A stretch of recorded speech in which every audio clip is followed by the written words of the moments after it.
Exodus chapter 1. Now these are the names of the children of Israel which came into Egypt. Every man and his household came with Jacob: Reuben, Simeon, Levi, and Judah; Issachar, Zebulun, and Benjamin; Dan and Naphtali; Gad and Asher. And all the souls that came out of the loins of Jacob were 70 souls, for Joseph was in Egypt already. And Joseph died, and all his brethren, and all that generation. And the children of Israel were fruitful and increased abundantly, and multiplied, and waxed exceedingly mighty, and the land was filled with them. Now there rose up a new king over Egypt, which knew not Joseph, and he said unto his people, Behold, the people of the children of Israel are more and mightier than we. Come on, let us deal wisely with them, lest they multiply. And it come to pass, that when there falleth out any war, they join also unto our enemies, and fight against us, and so get them up out of the land. Therefore they did set over them taskmasters to afflict them with their burdens. And they built for Pharaoh treasure cities, Pithom and Ramesses. But the more they afflicted them, the more they multiplied and grew, and they were grieved because of the children of Israel. And the Egyptians made the children of Israel to serve with rigor, and they made their lives bitter with hard bondage, in mortar and in brick, and in all manner of service in the field. All their service wherein they made them serve was with rigor. And the king of Egypt spake to the Hebrew midwives, of which the name of one was Shiphrah, and the name of the other Puah. And he said, When ye do the office of a midwife to the Hebrew women, and see them upon the stools, if it be a son, then ye shall kill him. But if it be a daughter, then she shall live. But the midwives feared God, and did not as the king of Egypt commanded them, but saved the men children alive. And the king of Egypt called for the midwives, and said unto them, Why have ye done this thing, and have saved the men children alive? And the midwives said unto Pharaoh, Because the Hebrew women are not as the Egyptian women, for they are lively, and are delivered ere the midwives come in unto them. Therefore God dealt well with the midwives, and the people multiplied and waxed very mighty. And it came to pass, because the midwives feared God, that he made them houses. And Pharaoh charged all his people, saying, Every son that is born ye shall cast into the river, and every daughter ye shall save alive. Chapter 2. And there went a man of the house of Levi, and took to wife a daughter of Levi. And the woman conceived, and bare a son. And when she saw him that he was a goodly child, she hid him 3 months. And when she could no longer hide him, she took for him an ark of bulrushes, and daubed it with slime and with pitch, and put the child therein. And she laid it in the flags by the river's brink. And his sister stood afar off, to wit what would be done to him. And the daughter of Pharaoh came down to wash herself at the river, and her maidens walked along by the river's side. And when she saw the ark among the flags, she sent her maid to fetch it. And when she had opened it, she saw the child, and behold, the babe wept. And she had compassion on him, and said, This is one of the Hebrews' children. Then said his sister to Pharaoh's daughter, Shall I go and call to thee a nurse of the Hebrew women, that she may nurse the child for thee? And Pharaoh's daughter said to her, Go. And the maid went and called the child's mother. And Pharaoh's daughter said unto her, Take this child away, and nurse it for me, and I will give thee thy wages. And the woman took the child and nursed it. And the child grew, and she brought him unto Pharaoh's daughter, and he became her son. And she called his name Moses. And she said, Because I drew him out of the water. And it came to pass in those days, when Moses was grown, that he went out unto his brethren, and looked on their burdens. And he spied an Egyptian smiting an Hebrew, one of his brethren. And he looked this way and that way, and when he saw that there was no man, he slew the Egyptian, and hid him in the sand. And when he went out the second day, behold, 2 men of the Hebrews strove together. And he said to him that did the wrong, Wherefore smitest thou thy fellow? And he said, Who made thee a prince and a judge over us? Intendest thou to kill me as thou killedst the Egyptian? And Moses feared, and said, Surely this thing is known. Now when Pharaoh heard this thing, he sought to slay Moses. But Moses fled from the face of Pharaoh, and dwelt in the land of Midian. And he sat down by a well. Now the priest of Midian had 7 daughters, and they came and drew water, and filled the troughs to water their father's flock. And the shepherds came and drove them away. But Moses stood up and helped them, and watered their flock. And when they came to Reuel their father, he said, How is it that ye are come so soon today? And they said, An Egyptian delivered us out of the hand of the shepherds, and also drew water enough for us, and watered the flock. And he said unto his daughters, And where is he?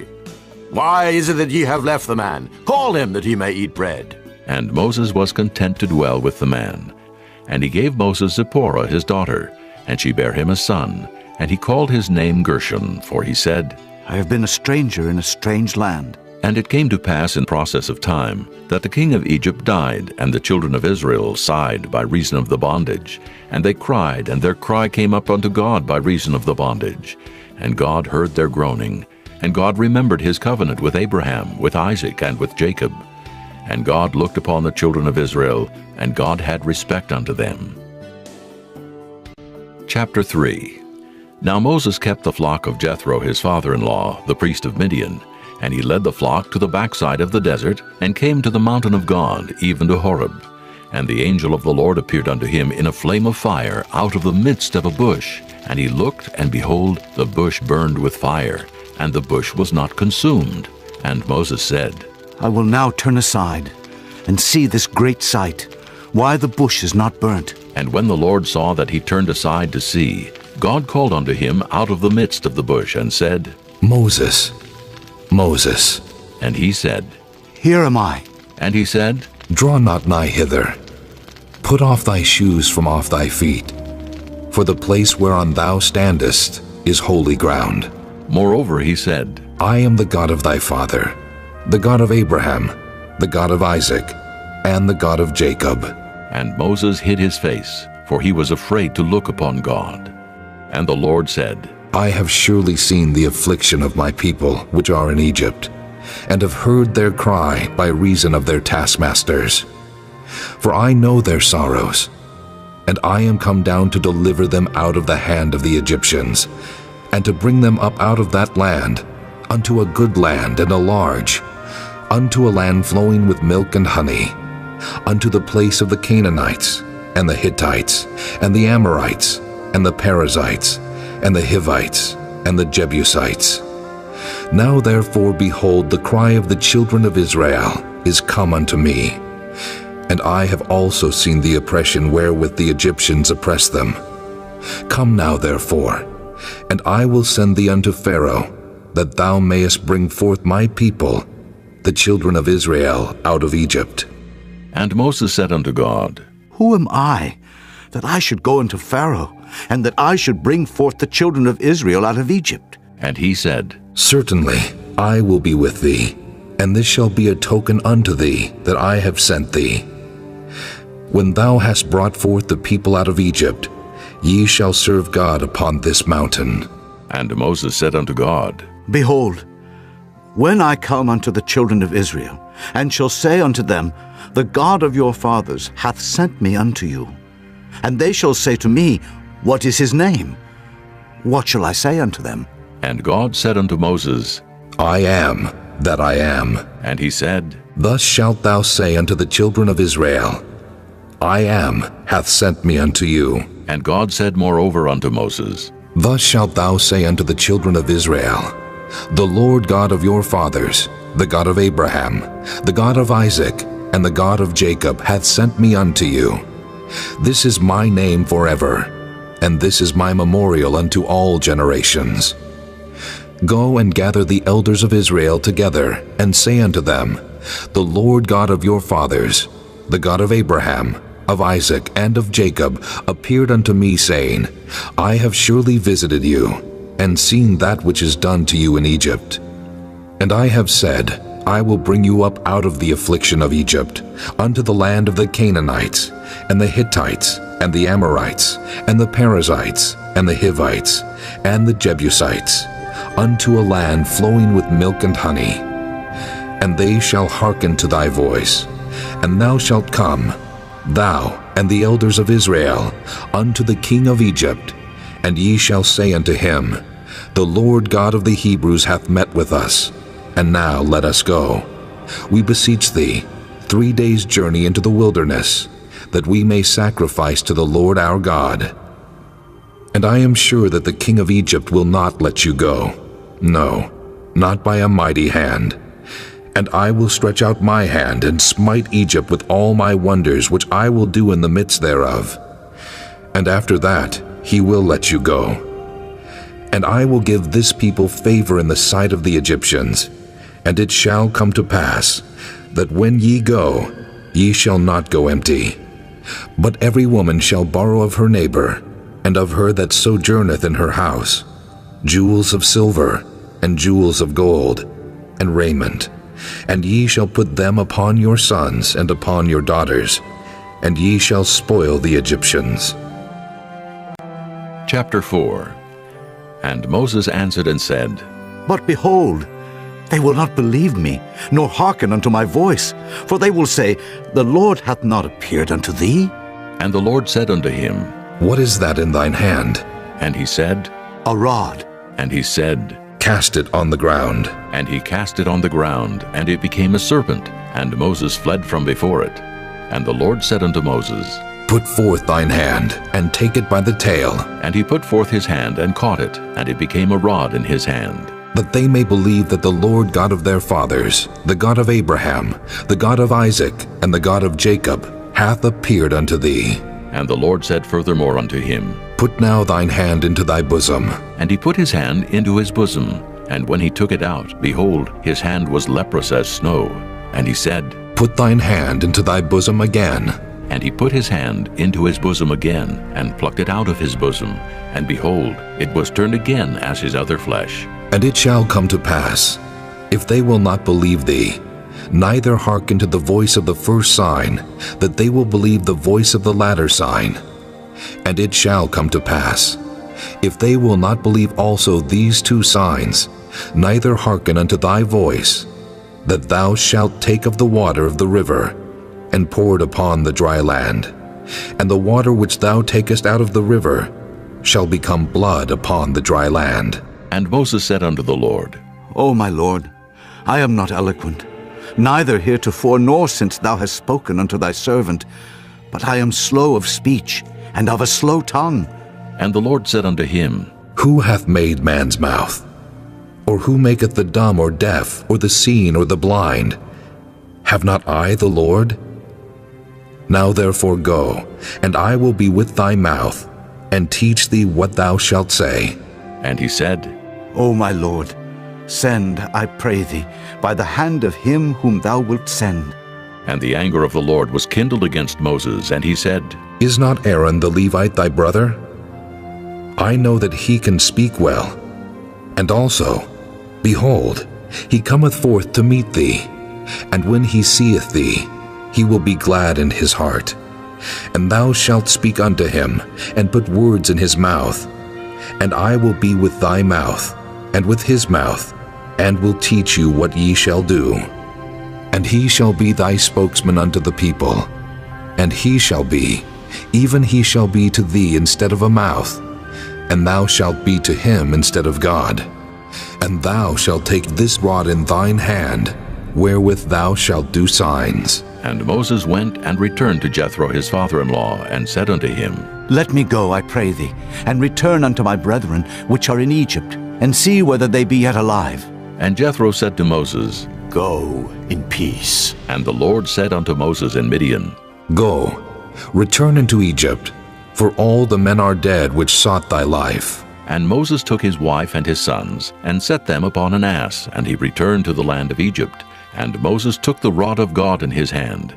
And the Lord said unto Moses, When thou goest to return into Egypt, see that thou do all those wonders before Pharaoh, which I have put in thine hand.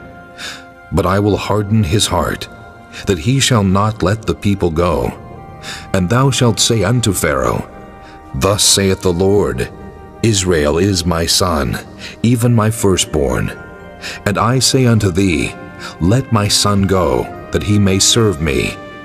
And if thou refuse to let him go, behold, I will slay thy son, even thy firstborn. And it came to pass by the way in the inn, that the Lord met him, and sought to kill him. Then Zipporah took a sharp stone, and cut off the foreskin of her son, and cast it at his feet, and said, Surely a bloody husband art thou to me. So he let him go.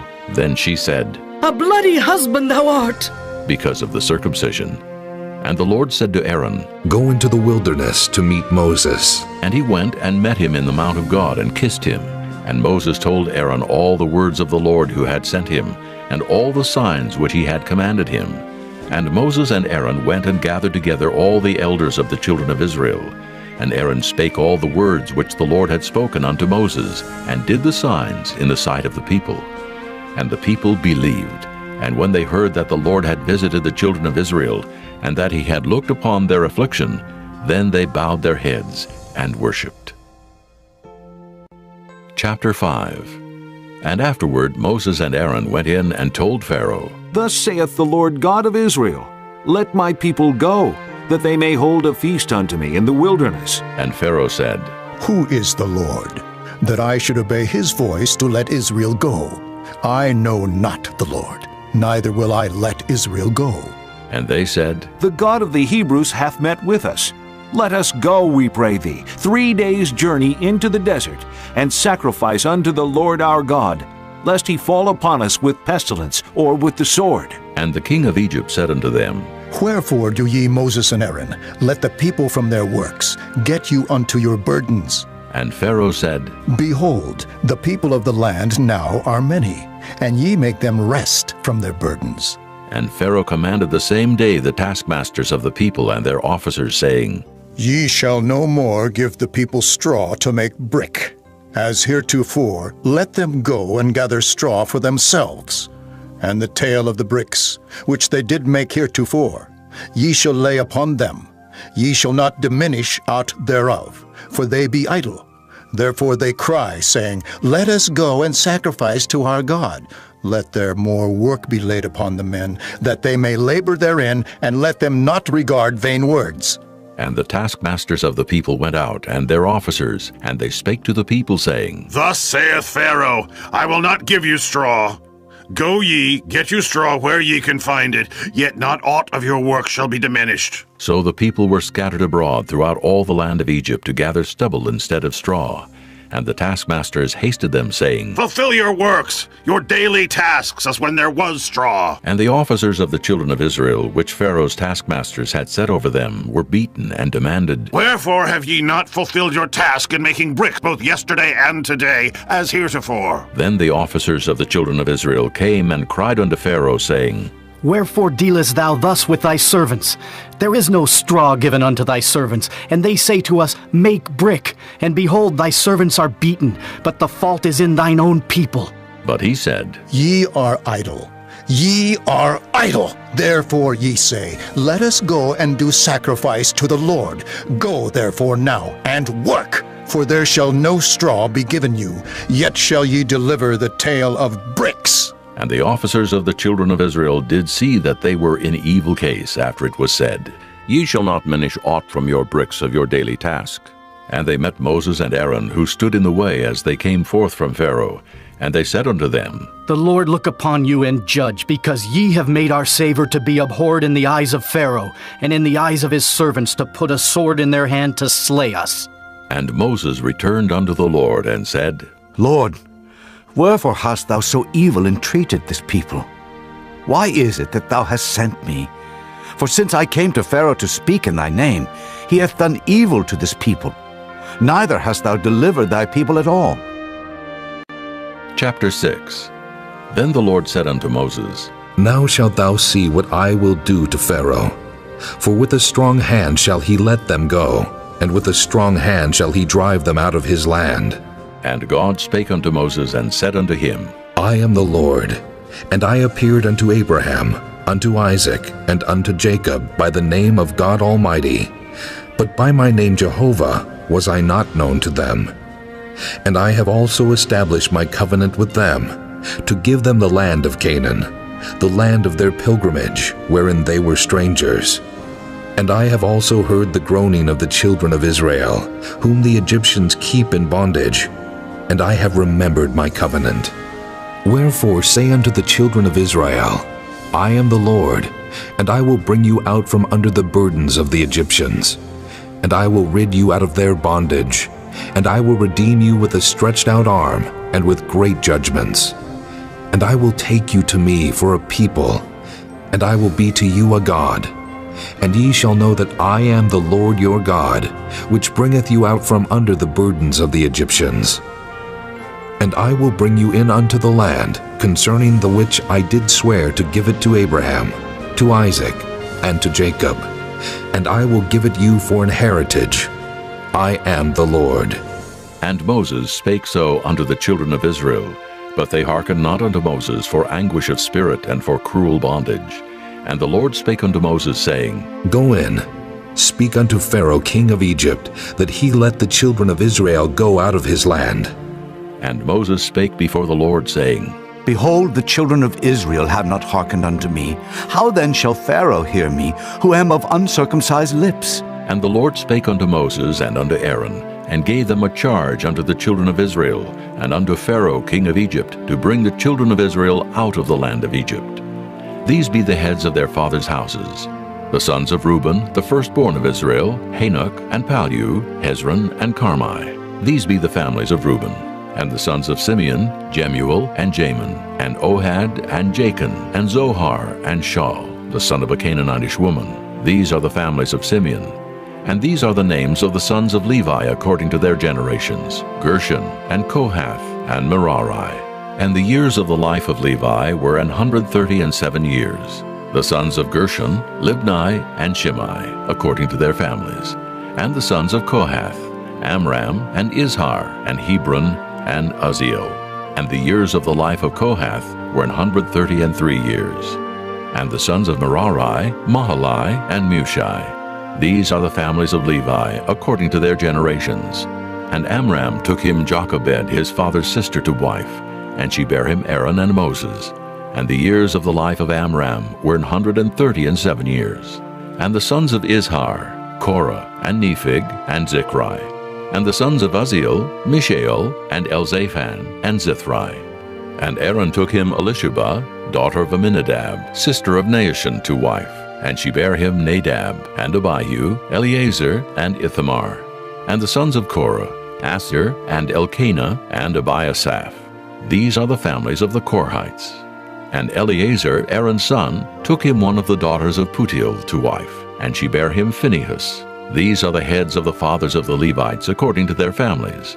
These are that Aaron and Moses, to whom the Lord said, Bring out the children of Israel from the land of Egypt according to their armies. These are they which spake to Pharaoh king of Egypt to bring out the children of Israel from Egypt. These are that Moses and Aaron. And it came to pass on the day when the Lord spake unto Moses in the land of Egypt, that the Lord spake unto Moses, saying, I am the Lord. Speak thou unto Pharaoh king of Egypt all that I say unto thee. And Moses said before the Lord, Behold, I am of uncircumcised lips, and how shall Pharaoh hearken unto me? Chapter 7. And the Lord said unto Moses, See, I have made thee a god to Pharaoh, and Aaron thy brother shall be thy prophet. Thou shalt speak all that I command thee, and Aaron thy brother shall speak unto Pharaoh, that he send the children of Israel out of his land. And I will harden Pharaoh's heart, and multiply my signs and my wonders in the land of Egypt. But Pharaoh shall not hearken unto you, that I may lay my hand upon Egypt, and bring forth mine armies, and my people, the children of Israel, out of the land of Egypt by great judgments. And the Egyptians shall know that I am the Lord, when I stretch forth mine hand upon Egypt, and bring out the children of Israel from among them. And Moses and Aaron did as the Lord commanded them, so did they. And Moses was 80 years old, and Aaron 83 years old, when they spake unto Pharaoh. And the Lord spake unto Moses and unto Aaron, saying, When Pharaoh shall speak unto you, saying, Show a miracle for you, then thou shalt say unto Aaron, Take thy rod, and cast it before Pharaoh, and it shall become a serpent. And Moses and Aaron went in unto Pharaoh, and they did so as the Lord had commanded. And Aaron cast down his rod before Pharaoh, and before his servants, and it became a serpent. Then Pharaoh also called the wise men and the sorcerers. Now the magicians of Egypt, they also did in like manner with their enchantments. For they cast down every man his rod, and they became serpents. But Aaron's rod swallowed up their rods. And he hardened Pharaoh's heart, that he hearkened not unto them, as the Lord had said. And the Lord said unto Moses, Pharaoh's heart is hardened. he refuseth to let the people go. Get thee unto Pharaoh in the morning. Lo, he goeth out unto the water. And thou shalt stand by the river's brink against Hecom.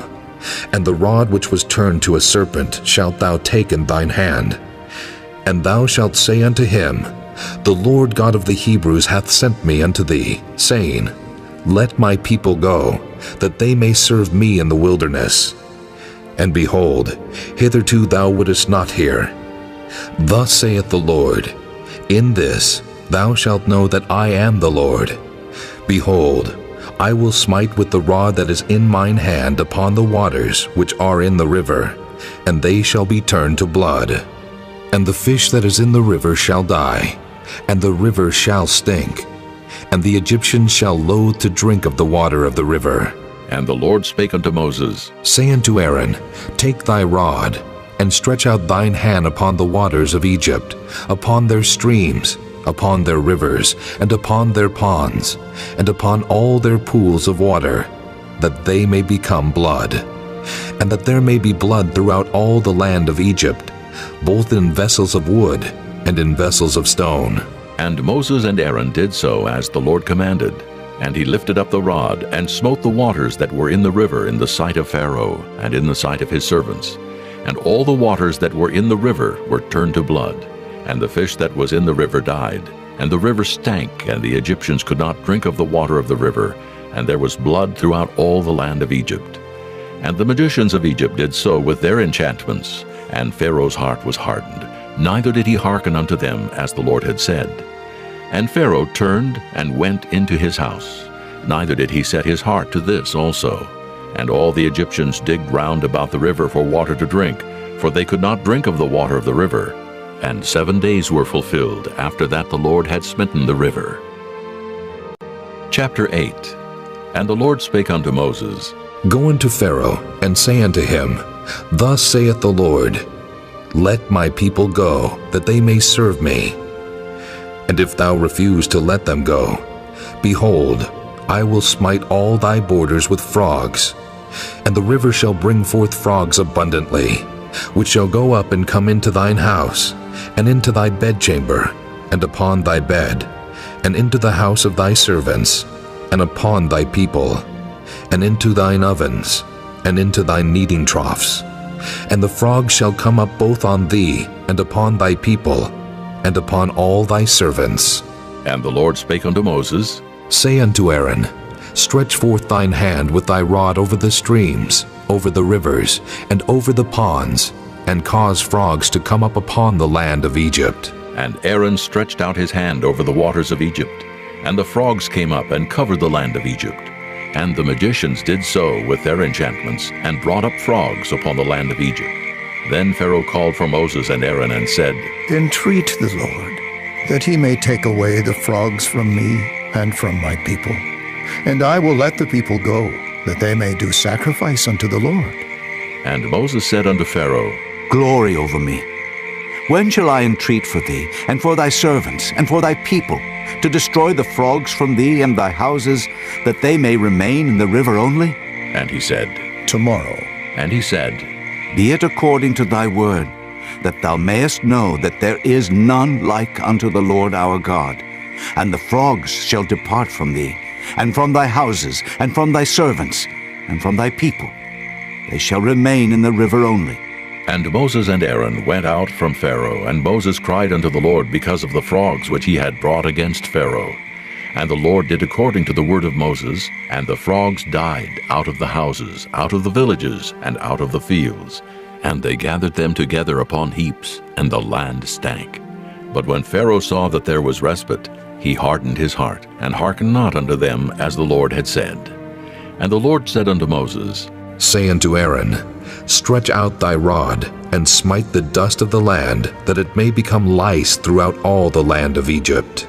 And they did so. For Aaron stretched out his hand with his rod, and smote the dust of the earth, and it became lice in man and in beast. All the dust of the land became lice throughout all the land of Egypt.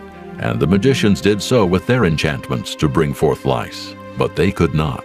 So there were lice upon man and upon beast.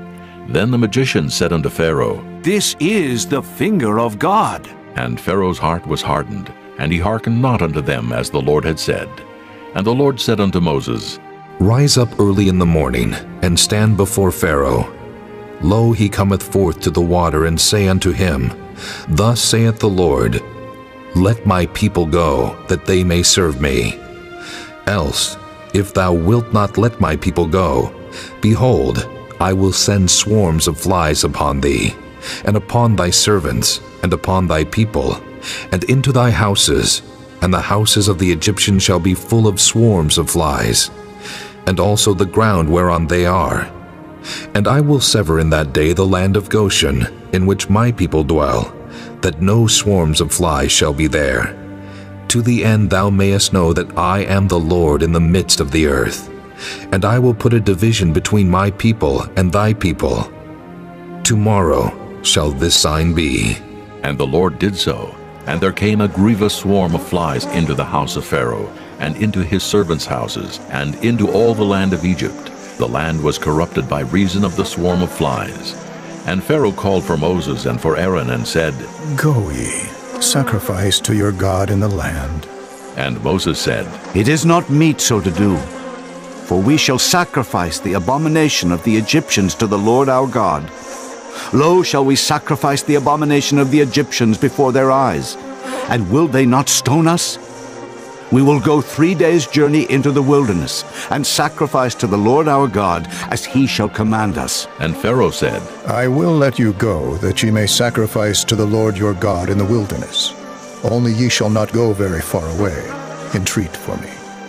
And Moses said, Behold, I go out from thee, and I will entreat the Lord that the swarms of flies may depart from Pharaoh, from his servants, and from his people tomorrow.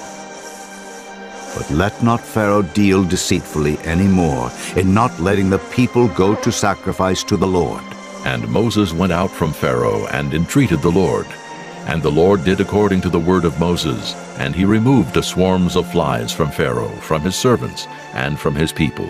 There remained not one. And Pharaoh hardened his heart at this time also, neither would he let the people go. Chapter 9.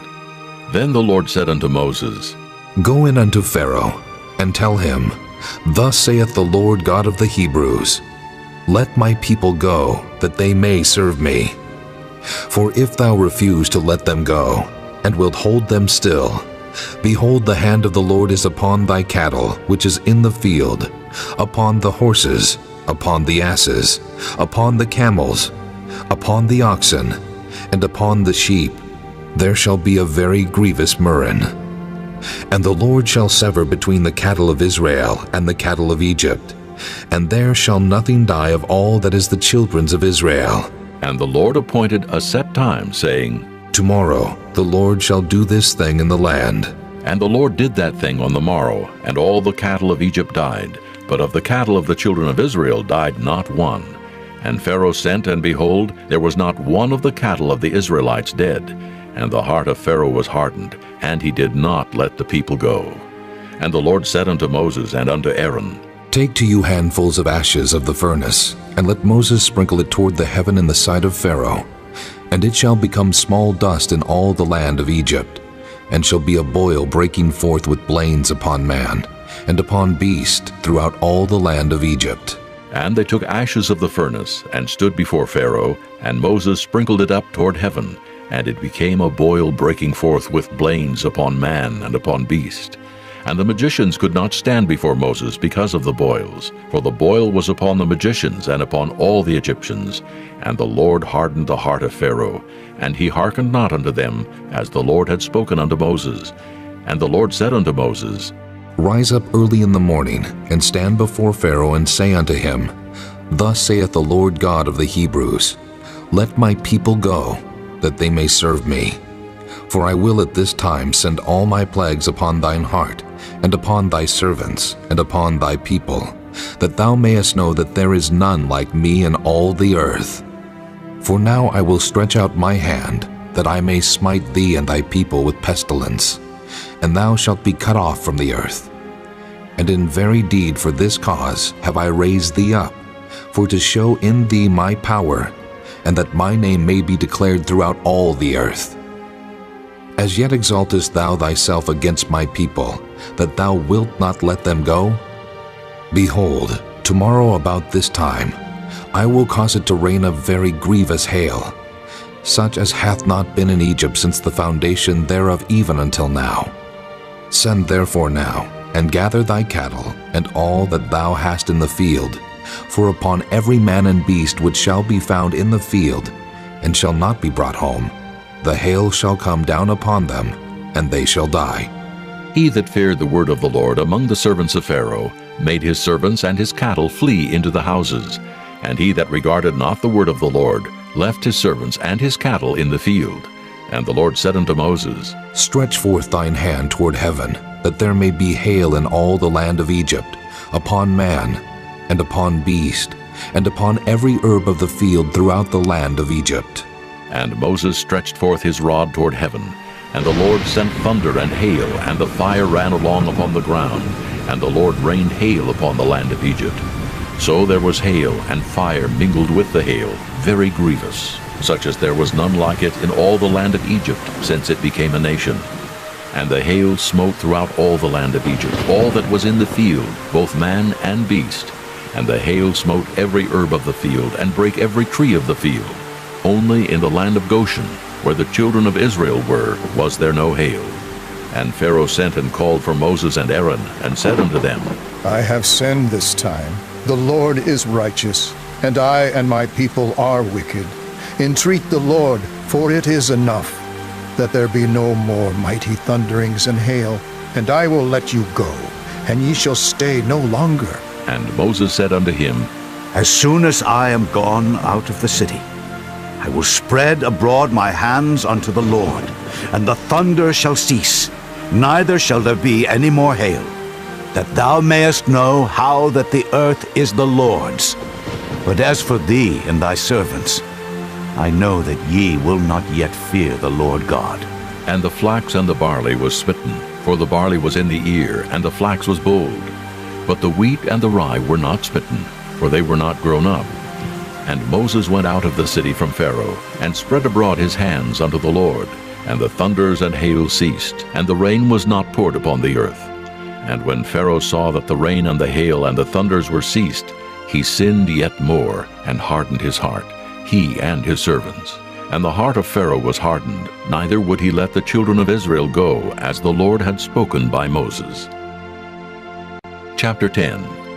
And the Lord said unto Moses, Go in unto Pharaoh, for I have hardened his heart and the heart of his servants, that I might show these my signs before him, and that thou mayest tell in the ears of thy son, and of thy son's son, what things I have wrought in Egypt, and my signs which I have done among them, that ye may know how that I am the Lord.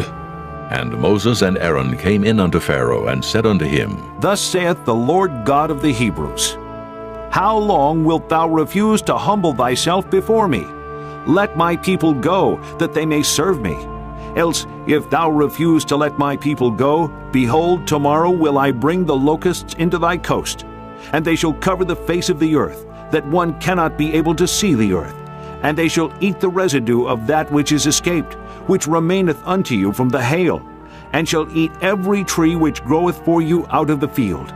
And they shall fill thy houses, and the houses of all thy servants, and the houses of all the Egyptians, which neither thy fathers nor thy fathers' fathers have seen, since the day that they were upon the earth unto this day. And he turned himself, and went out from Pharaoh. And Pharaoh's servants said unto him, How long shall this man be a snare unto us? Let the men go, that they may serve the Lord their God. Knowest thou not yet that Egypt is destroyed? And Moses and Aaron were brought again unto Pharaoh, and he said unto them, Go, serve the Lord your God. But who are they that shall go? And Moses said, We will go with our young and with our old, with our sons and with our daughters, with our flocks and with our herds will we go. For we must hold a feast unto the Lord. And he said unto them, Let the Lord be so with you, as I will let you go, and your little ones. Look to it, for evil is before you. Not so, go now ye that are men, and serve the Lord, for that ye did desire. And they were driven out from Pharaoh's presence. And the Lord said unto Moses, Stretch out thine hand over the land of Egypt for the locusts, that they may come up upon the land of Egypt, and eat every herb of the land, even all that the hail hath left. And Moses stretched forth his rod over the land of Egypt. And the Lord brought an east wind upon the land all that day and all that night. And when it was morning, the east wind brought the locusts. And the locusts went up over all the land of Egypt, and rested in all the coasts of Egypt. Very grievous were they. Before them there were no such locusts as they, neither after them shall be such. For they covered the face of the whole earth, so that the land was darkened. And they did eat every herb of the land, and all the fruit of the trees which the hail had left. And there remained not any green thing in the trees, or in the herbs of the field, through all the land of Egypt. Then Pharaoh called for Moses and Aaron in haste, and he said, I have sinned against the Lord your God and against you. Now therefore forgive, I pray thee, my sin only this once, and entreat the Lord your God that he may take away from me this death only. And he went out from Pharaoh and entreated the Lord. And the Lord turned a mighty strong west wind, which took away the locusts and cast them into the Red Sea. There remained not one locust in all the coasts of Egypt. But the Lord hardened Pharaoh's heart, so that he would not let the children of Israel go. And the Lord said unto Moses, Stretch out thine hand toward heaven, that there may be darkness over the land of Egypt, even darkness which may be felt. And Moses stretched forth his hand toward heaven, and there was a thick darkness in all the land of Egypt 3 days. They saw not one another, neither rose any from his place for 3 days, but all the children of Israel had light in their dwellings. And Pharaoh called unto Moses and said, Go ye, serve the Lord. Only let your flocks and your herds be stayed. Let your little ones also go with you. And Moses said, Thou must give us also sacrifices and burnt offerings, that we may sacrifice unto the Lord our God. Our cattle also shall go with us. There shall not an hoof be left behind, for thereof must we take to serve the Lord our God. And we know not with what we must serve the Lord until we come thither. But the Lord hardened Pharaoh's heart, and he would not let them go. And Pharaoh said unto him, Get thee from me. Take heed to thyself. See my face no more, for in that day thou seest my face, thou shalt die. And Moses said, Thou hast spoken well. I will see thy face again no more. Chapter 11. And the Lord said unto Moses, Yet will I bring one plague more upon Pharaoh and upon Egypt. Afterwards he will let you go hence. When he shall let you go, he shall surely thrust you out hence altogether. Speak now in the ears of the people, and let every man borrow of his neighbor, and every woman of her neighbor, jewels of silver and jewels of gold. And the Lord gave the people favor in the sight of the Egyptians. Moreover, the man Moses was very great in the land of Egypt, in the sight of Pharaoh's servants, and in the sight of the people.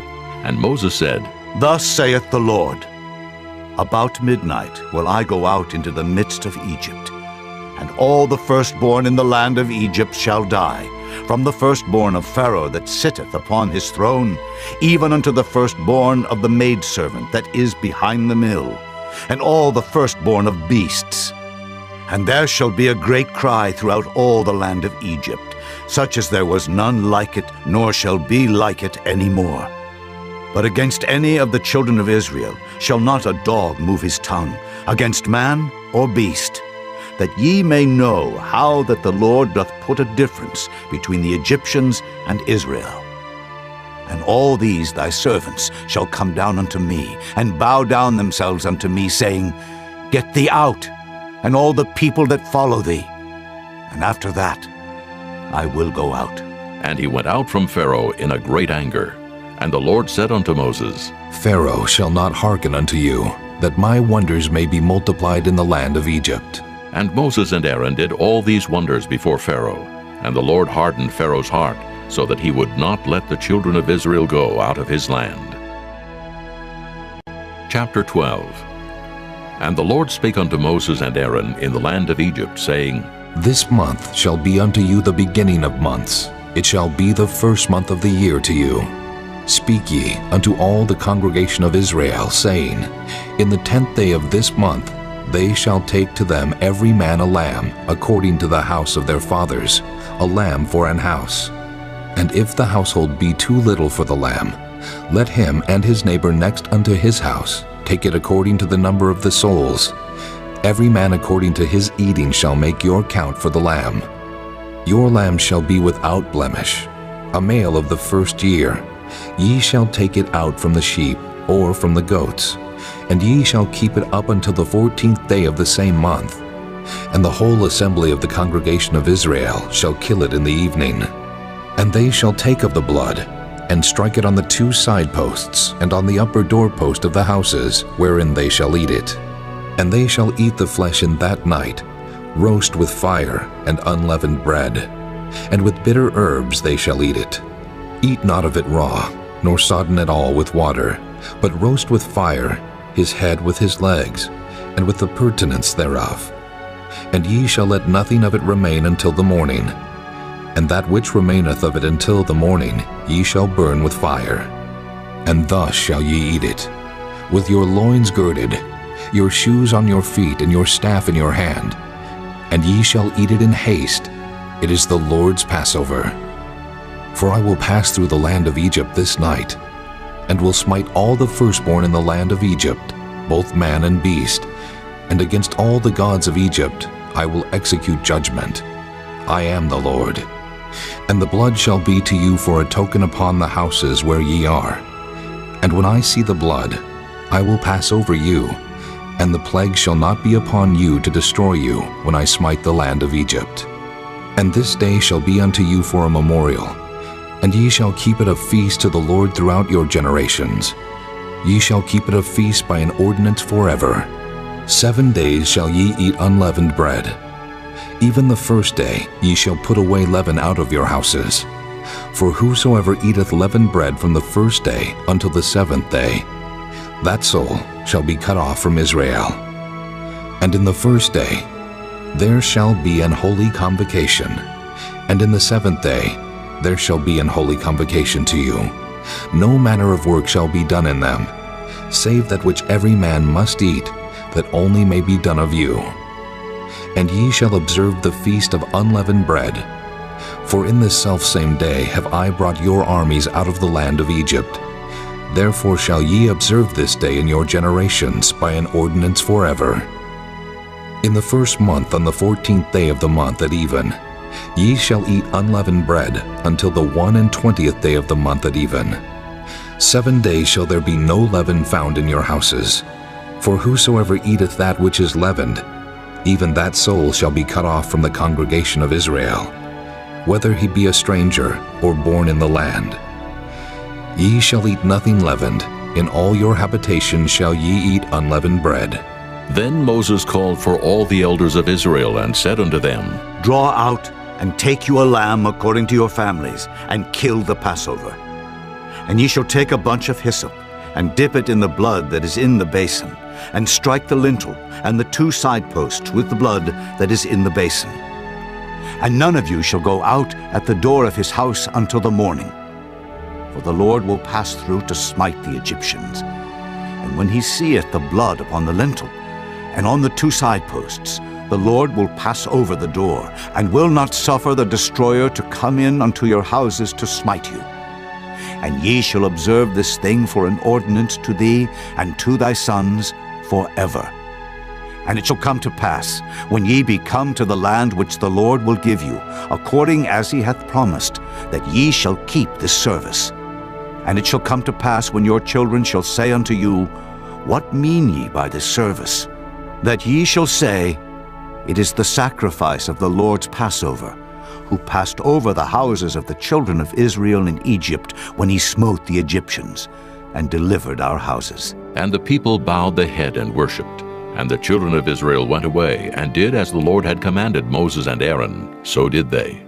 And it came to pass that at midnight the Lord smote all the firstborn in the land of Egypt, from the firstborn of Pharaoh that sat on his throne, unto the firstborn of the captive that was in the dungeon, and all the firstborn of cattle. And Pharaoh rose up in the night, he and all his servants, and all the Egyptians, and there was a great cry in Egypt, for there was not a house where there was not one dead. And he called for Moses and Aaron by night and said, Rise up and get you forth from among my people, both ye and the children of Israel, and go, serve the Lord as ye have said. Also take your flocks and your herds, as ye have said, and be gone, and bless me also. And the Egyptians were urgent upon the people that they might send them out of the land in haste, for they said, We be all dead men. And the people took their dough before it was leavened, their kneading troughs being bound up in their clothes upon their shoulders. And the children of Israel did according to the word of Moses, and they borrowed of the Egyptians jewels of silver and jewels of gold and raiment. And the Lord gave the people favor in the sight of the Egyptians, so that they lent unto them such things as they required, and they spoiled the Egyptians. And the children of Israel journeyed from Ramesses to Succoth, about 600,000 on foot that were men, beside children. And a mixed multitude went up also with them, and flocks and herds, even very much cattle. And they baked unleavened cakes of the dough which they brought forth out of Egypt, for it was not leavened, because they were thrust out of Egypt, and could not tarry, neither had they prepared for themselves any victual. Now the sojourning of the children of Israel who dwelt in Egypt was 430 years. And it came to pass at the end of the 430 years, even the selfsame day it came to pass, that all the hosts of the Lord went out from the land of Egypt. It is a night to be much observed unto the Lord for bringing them out of the land of Egypt. This is that night of the Lord to be observed of all the children of Israel in their generations. And the Lord said unto Moses and Aaron, This is the ordinance of the Passover. There shall no stranger eat thereof. But every man's servant that is bought for money, when thou hast circumcised him, then shall he eat thereof. A foreigner and an hired servant shall not eat thereof. In one house shall it be eaten. Thou shalt not carry forth aught of the flesh abroad out of the house, neither shall ye break a bone thereof. All the congregation of Israel shall keep it. And when a stranger shall sojourn with thee, and will keep the Passover to the Lord, let all his males be circumcised, and then let him come near and keep it. And he shall be as one that is born in the land, for no uncircumcised person shall eat thereof. One law shall be to him that is homeborn, and unto the stranger that sojourneth among you. Thus did all the children of Israel, as the Lord commanded Moses and Aaron, so did they. And it came to pass the selfsame day that the Lord did bring the children of Israel out of the land of Egypt by their armies. Chapter 13. And the Lord spake unto Moses, saying, Sanctify unto me all the firstborn. Whatsoever openeth the womb among the children of Israel, both of man and of beast, it is mine. And Moses said unto the people, Remember this day, in which ye came out from Egypt, out of the house of bondage. For by strength of hand the Lord brought you out from this place. There shall no leavened bread be eaten. This day came ye out in the month Abib. And it shall be, when the Lord shall bring thee into the land of the Canaanites, and the Hittites, and the Amorites, and the Hivites, and the Jebusites, which he sware unto thy fathers to give thee, a land flowing with milk and honey, that thou shalt keep this service in this month. 7 days thou shalt eat unleavened bread, and in the 7th day shall be a feast to the Lord. Unleavened bread shall be eaten 7 days, and there shall no leavened bread be seen with thee. Neither shall there be leaven seen with thee in all thy quarters. And thou shalt show thy son in that day, saying, This is done because of that which the Lord did unto me when I came forth out of Egypt.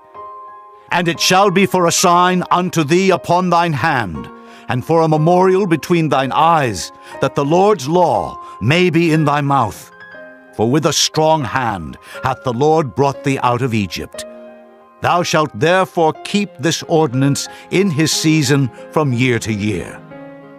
And it shall be, when the Lord shall bring thee into the land of the Canaanites, as he sware unto thee and to thy fathers, and shall give it thee, that thou shalt set apart unto the Lord all that openeth the matrix, and every firstling that cometh of a beast which thou hast, the males shall be the Lord's.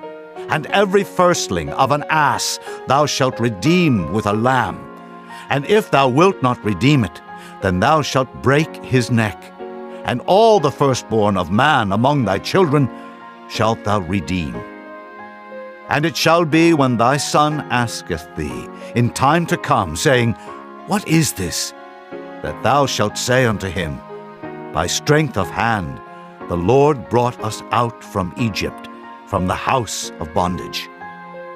And it came to pass, when Pharaoh would hardly let us go, that the Lord slew all the firstborn in the land of Egypt, both the firstborn of man and the firstborn of beast. Therefore I sacrifice to the Lord all that openeth the matrix, being males, but all the firstborn of my children I redeem. And it shall be for a token upon thine hand, and for frontlets between thine eyes, for by strength of hand the Lord brought us forth out of Egypt. And it came to pass, when Pharaoh had let the people go, that God led them not through the way of the land of the Philistines, although that was near. For God said, Lest peradventure the people repent when they see war, and they return to Egypt. But God led the people about through the way of the wilderness of the Red Sea. And the children of Israel went up harnessed out of the land of Egypt.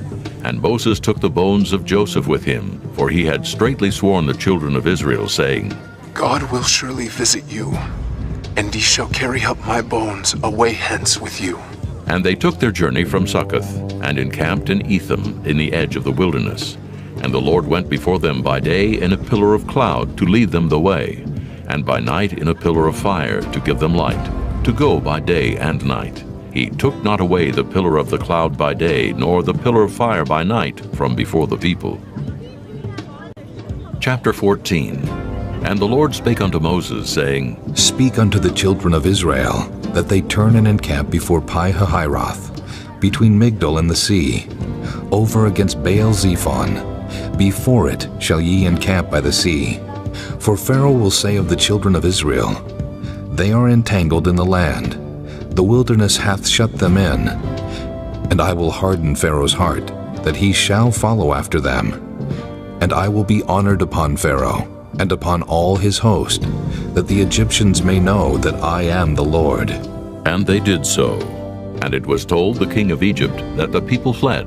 And the heart of Pharaoh and of his servants was turned against the people, and they said, Why have we done this, that we have let Israel go from serving us? And he made ready his chariot, and took his people with him. And he took 600 chosen chariots, and all the chariots of Egypt, and captains over every one of them. And the Lord hardened the heart of Pharaoh, king of Egypt, and he pursued after the children of Israel. And the children of Israel went out with an high hand. But the Egyptians pursued after them, all the horses and chariots of Pharaoh, and his horsemen, and his army, and overtook them encamping by the sea beside Pi-hahiroth, before Baal-zephon. And when Pharaoh drew nigh, the children of Israel lifted up their eyes, and behold, the Egyptians marched after them, and they were sore afraid. And the children of Israel cried out unto the Lord, and they said unto Moses, Because there were no graves in Egypt hast thou taken us away to die in the wilderness? Wherefore hast thou dealt thus with us, to carry us forth out of Egypt? Is not this the word that we did tell thee in Egypt, saying, Let us alone, that we may serve the Egyptians? For it had been better for us to serve the Egyptians than that we should die in the wilderness. And Moses said unto the people, Fear ye not. Stand still, and see the salvation of the Lord, which he will show to you today. For the Egyptians, whom ye have seen today, ye shall see them again no more forever. The Lord shall fight for you, and ye shall hold your peace. And the Lord said unto Moses, Wherefore criest thou unto me? Speak unto the children of Israel, that they go forward. But lift thou up thy rod, and stretch out thine hand over the sea, and divide it. And the children of Israel shall go on dry ground through the midst of the sea. And I, behold, I will harden the hearts of the Egyptians, and they shall follow them. And I will get me honor upon Pharaoh, and upon all his host, upon his chariots, and upon his horsemen. And the Egyptians shall know that I am the Lord, when I have gotten me honor upon Pharaoh, upon his chariots, and upon his horsemen. And the angel of God, which went before the camp of Israel, removed and went behind them. And the pillar of the cloud went from before their face, and stood behind them. And it came between the camp of the Egyptians and the camp of Israel, and it was a cloud and darkness to them, but it gave light by night to these, so that the one came not near the other all the night. And Moses stretched out his hand over the sea, and the Lord caused the sea to go back by a strong east wind all that night, and made the sea dry land, and the waters were divided. And the children of Israel went into the midst of the sea upon the dry ground, and the waters were a wall unto them on their right hand and on their left. And the Egyptians pursued, and went in after them to the midst of the sea, even all Pharaoh's horses, his chariots, and his horsemen. And it came to pass that in the morning watch the Lord looked unto the host of the Egyptians through the pillar of fire and of the cloud, and troubled the host of the Egyptians, and took off their chariot wheels, that they drave them heavily, so that the Egyptians said, Let us flee from the face of Israel, for the Lord fighteth for them against the Egyptians. And the Lord said unto Moses, Stretch out thine hand over the sea, that the waters may come again upon the Egyptians, upon their chariots, and upon their horsemen. And Moses stretched forth his hand over the sea, and the sea returned to his strength when the morning appeared. And the Egyptians fled against it, and the Lord overthrew the Egyptians in the midst of the sea. And the waters returned, and covered the chariots and the horsemen, and all the host of Pharaoh that came into the sea after them. There remained not so much as one of them. But the children of Israel walked upon dry land in the midst of the sea, and the waters were a wall unto them on their right hand and on their left. Thus the Lord saved Israel that day out of the hand of the Egyptians. And Israel saw the Egyptians dead upon the seashore. And Israel saw that great work which the Lord did upon the Egyptians. And the people feared the Lord, and believed the Lord and his servant Moses. Chapter 15. Then sang Moses and the children of Israel this song unto the Lord, and spake, saying, I will sing unto the Lord, for he hath triumphed gloriously. The horse and his rider hath he thrown into the sea. The Lord is my strength and song, and he is become my salvation. He is my God, and I will prepare him an habitation, my father's God, and I will exalt him. The Lord is a man of war. The Lord is his name. Pharaoh's chariots and his host hath he cast into the sea. His chosen captains also are drowned in the Red Sea. The depths have covered them. They sank into the bottom as a stone. Thy right hand, O Lord, is become glorious in power. Thy right hand, O Lord, hath dashed in pieces the enemy. And in the greatness of thine excellency, thou hast overthrown them that rose up against thee. Thou sentest forth thy wrath, which consumed them as stubble. And with the blast of thy nostrils the waters were gathered together. The flood stood upright as an heap, and the depths were congealed in the heart of the sea. The enemy said, I will pursue, I will overtake, I will divide the spoil. My lust shall be satisfied upon them. I will draw my sword, my hand shall destroy them. Thou didst blow with thy wind, the sea covered them. They sank as lead in the mighty waters. Who is like unto thee, O Lord, among the gods? Who is like thee, glorious in holiness, fearful in praises, doing wonders? Thou stretchedst out thy right hand, the earth swallowed them. Thou in thy mercy hast led forth the people which thou hast redeemed. Thou hast guided them in thy strength unto thy holy habitation. The people shall hear and be afraid. Sorrow shall take hold on the inhabitants of Palestina. Then the dukes of Edom shall be amazed. The mighty men of Moab, trembling, shall take hold upon them. All the inhabitants of Canaan shall melt away. Fear and dread shall fall upon them. By the greatness of thine arm they shall be as still as a stone, till thy people pass over, O Lord, till the people pass over which thou hast purchased. Thou shalt bring them in, and plant them in the mountain of thine inheritance, in the place, O Lord, which thou hast made for thee to dwell in the sanctuary, O Lord, which thy hands have established. The Lord shall reign forever and ever.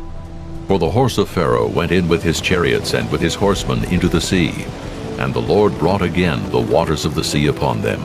But the children of Israel went on dry land in the midst of the sea. And Miriam the prophetess, the sister of Aaron, took a timbrel in her hand, and all the women went out after her with timbrels and with dances. And Miriam answered them, Sing ye to the Lord, for he hath triumphed gloriously. The horse and his rider hath he thrown into the sea. So Moses brought Israel from the Red Sea, and they went out into the wilderness of Shur. And they went 3 days in the wilderness and found no water. And when they came to Marah, they could not drink of the waters of Marah, for they were bitter. Therefore the name of it was called Marah. And the people murmured against Moses, saying, What shall we drink? And he cried unto the Lord. And the Lord showed him a tree, which when he had cast into the waters were made sweet.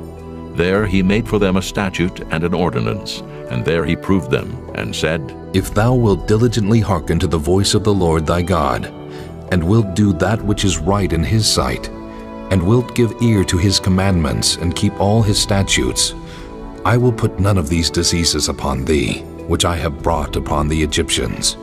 For I am the Lord that healeth thee.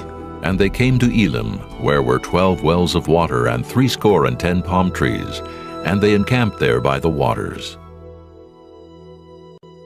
Chapter 16. And they took their journey from Elim, and all the congregation of the children of Israel came unto the wilderness of Sin, which is between Elim and Sinai, on the 15th day of the 2nd month, after their departing out of the land of Egypt.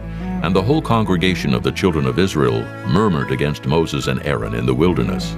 And the children of Israel said unto them, Would to God we had died by the hand of the Lord in the land of Egypt, when we sat by the flesh pots, and when we did eat bread to the full. For ye have brought us forth into this wilderness, to kill this whole assembly with hunger. Then said the Lord unto Moses, Behold, I will rain bread from heaven for you. And the people shall go out and gather a certain rate every day, that I may prove them whether they will walk in my law or no. And it shall come to pass, that on the 6th day they shall prepare that which they bring in, and it shall be twice as much as they gather daily. And Moses and Aaron said unto all the children of Israel, At even, then ye shall know that the Lord hath brought you out from the land of Egypt. And in the morning, then ye shall see the glory of the Lord, for that he heareth your murmurings against the Lord. And what are we, that ye murmur against us? And Moses said, This shall be, when the Lord shall give you in the evening flesh to eat, and in the morning bread to the full, for that the Lord heareth your murmurings, which ye murmur against him. And what are we? Your murmurings are not against us, but against the Lord. And Moses spake unto Aaron, Say unto all the congregation of the children of Israel, Come near before the Lord, for he hath heard your murmurings. And it came to pass, as Aaron spake unto the whole congregation of the children of Israel, that they looked toward the wilderness, and behold, the glory of the Lord appeared in the cloud. And the Lord spake unto Moses, saying, I have heard the murmurings of the children of Israel.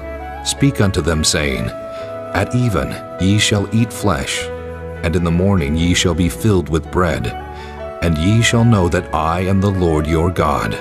And it came to pass that at even the quails came up and covered the camp, and in the morning the dew lay round about the host.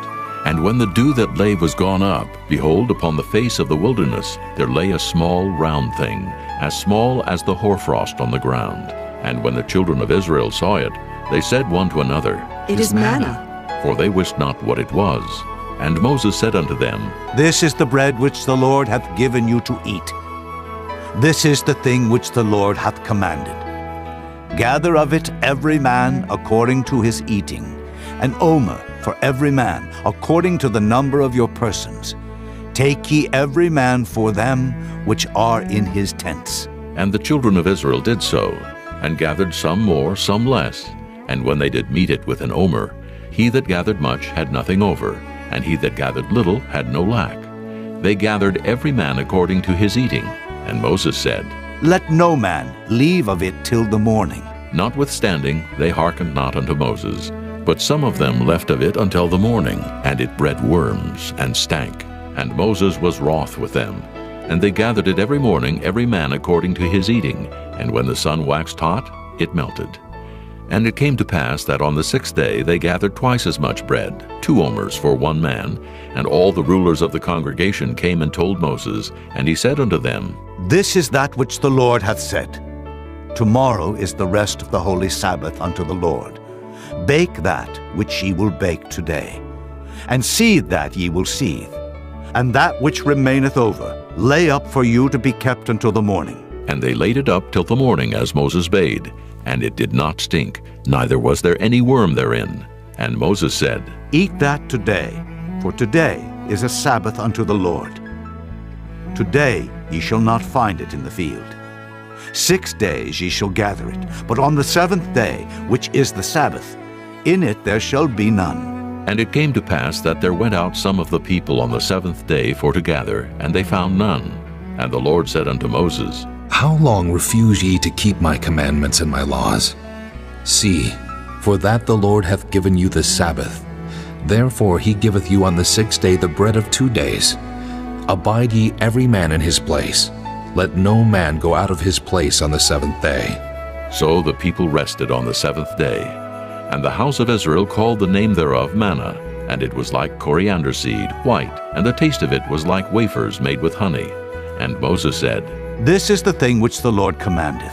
Fill an omer of it, to be kept for your generations, that they may see the bread wherewith I have fed you in the wilderness, when I brought you forth from the land of Egypt. And Moses said unto Aaron, Take a pot and put an omer full of manna therein, and lay it up before the Lord, to be kept for your generations. As the Lord commanded Moses, so Aaron laid it up before the testimony to be kept. And the children of Israel did eat manna 40 years, until they came to a land inhabited. They did eat manna until they came unto the borders of the land of Canaan. Now an omer is the 10th part of an ephah.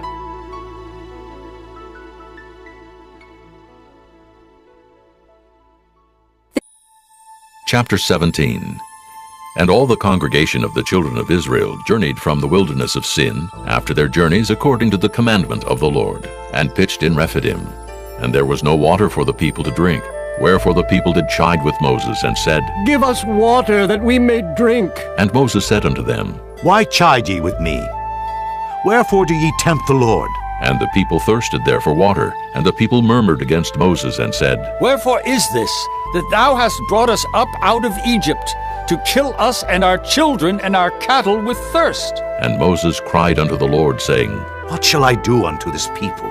They be almost ready to stone me. And the Lord said unto Moses, Go on before the people, and take with thee of the elders of Israel, and thy rod wherewith thou smotest the river, take in thine hand, and go. Behold, I will stand before thee there upon the rock in Horeb, and thou shalt smite the rock, and there shall come water out of it, that the people may drink.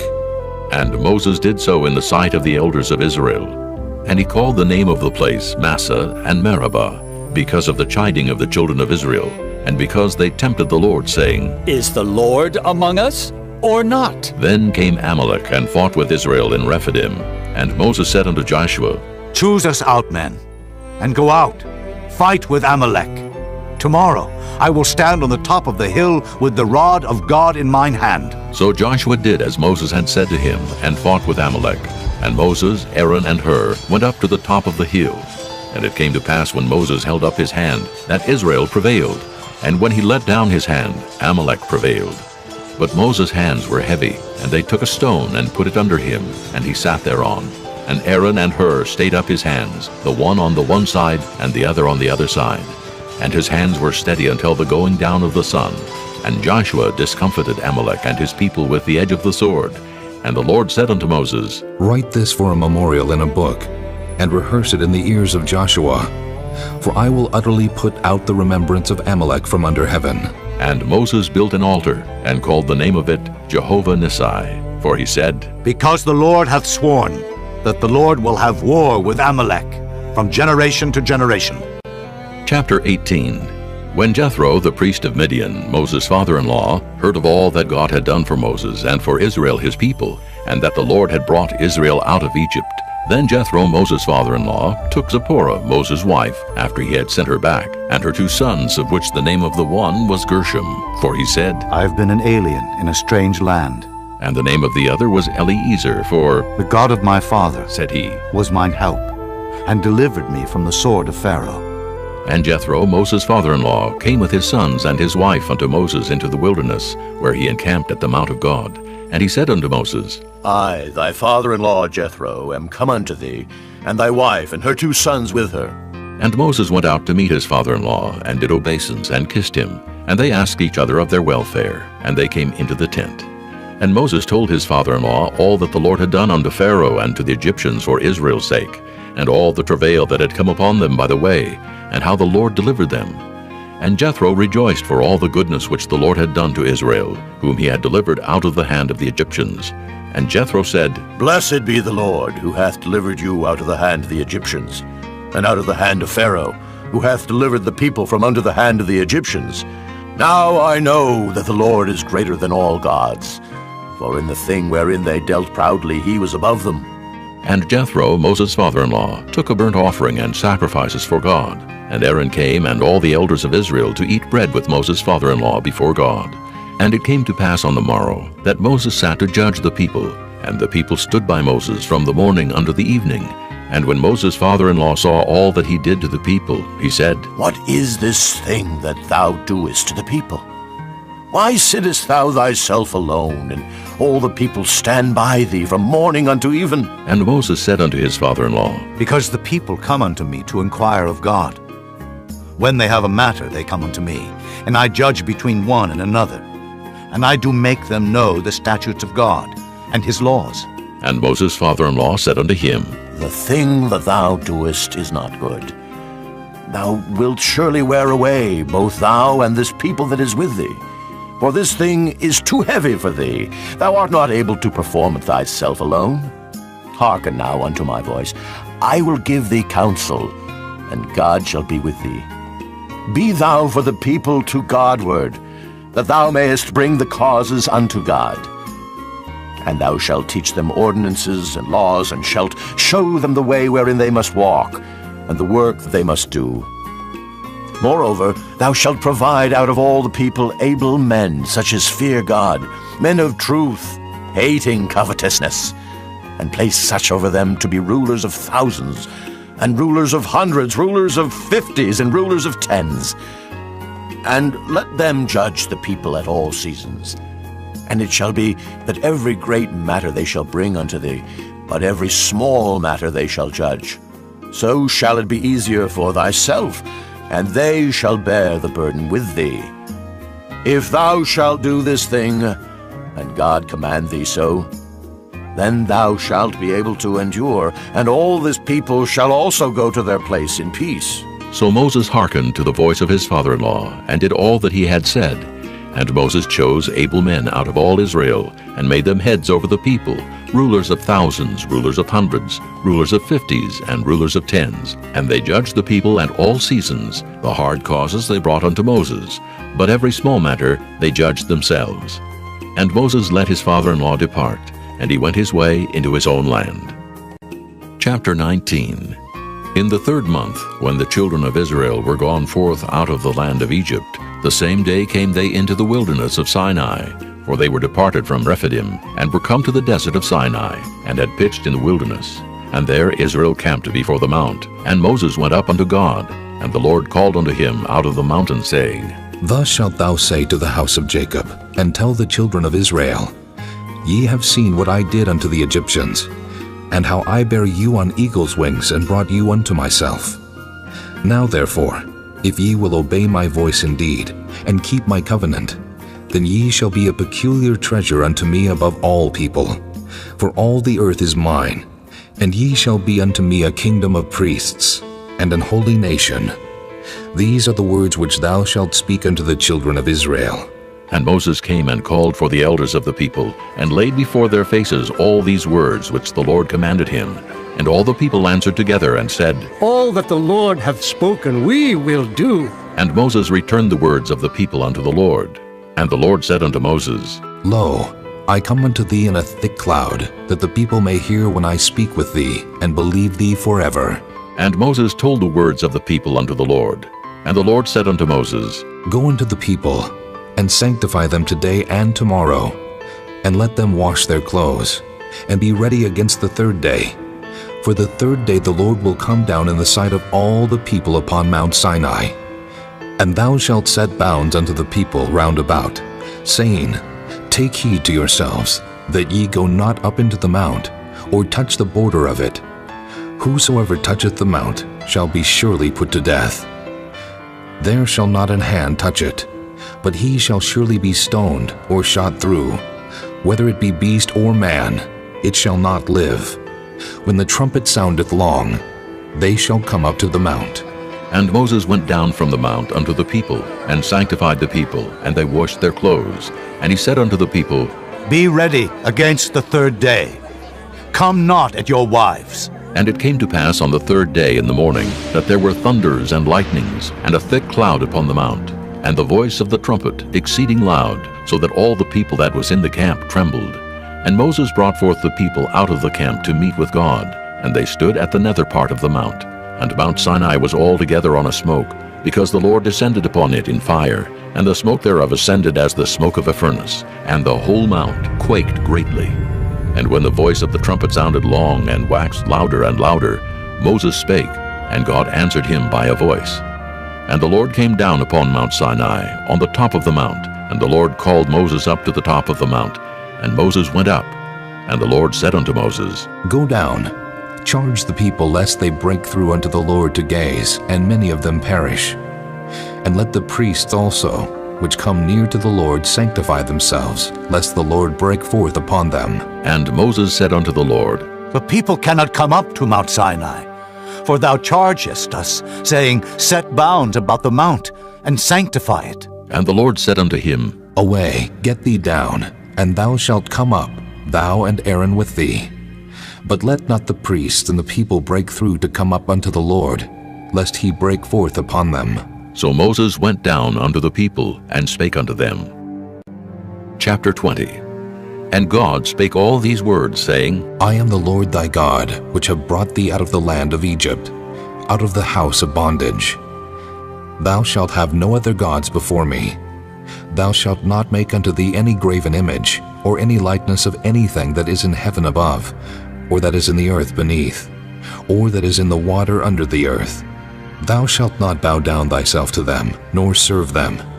For I, the Lord thy God, am a jealous God, visiting the iniquity of the fathers upon the children unto the third and fourth generation of them that hate me, and showing mercy unto thousands of them that love me, and keep my commandments. Thou shalt not take the name of the Lord thy God in vain, for the Lord will not hold him guiltless that taketh his name in vain. Remember the Sabbath day to keep it holy. 6 days shalt thou labor and do all thy work, but the seventh day is the Sabbath of the Lord thy God.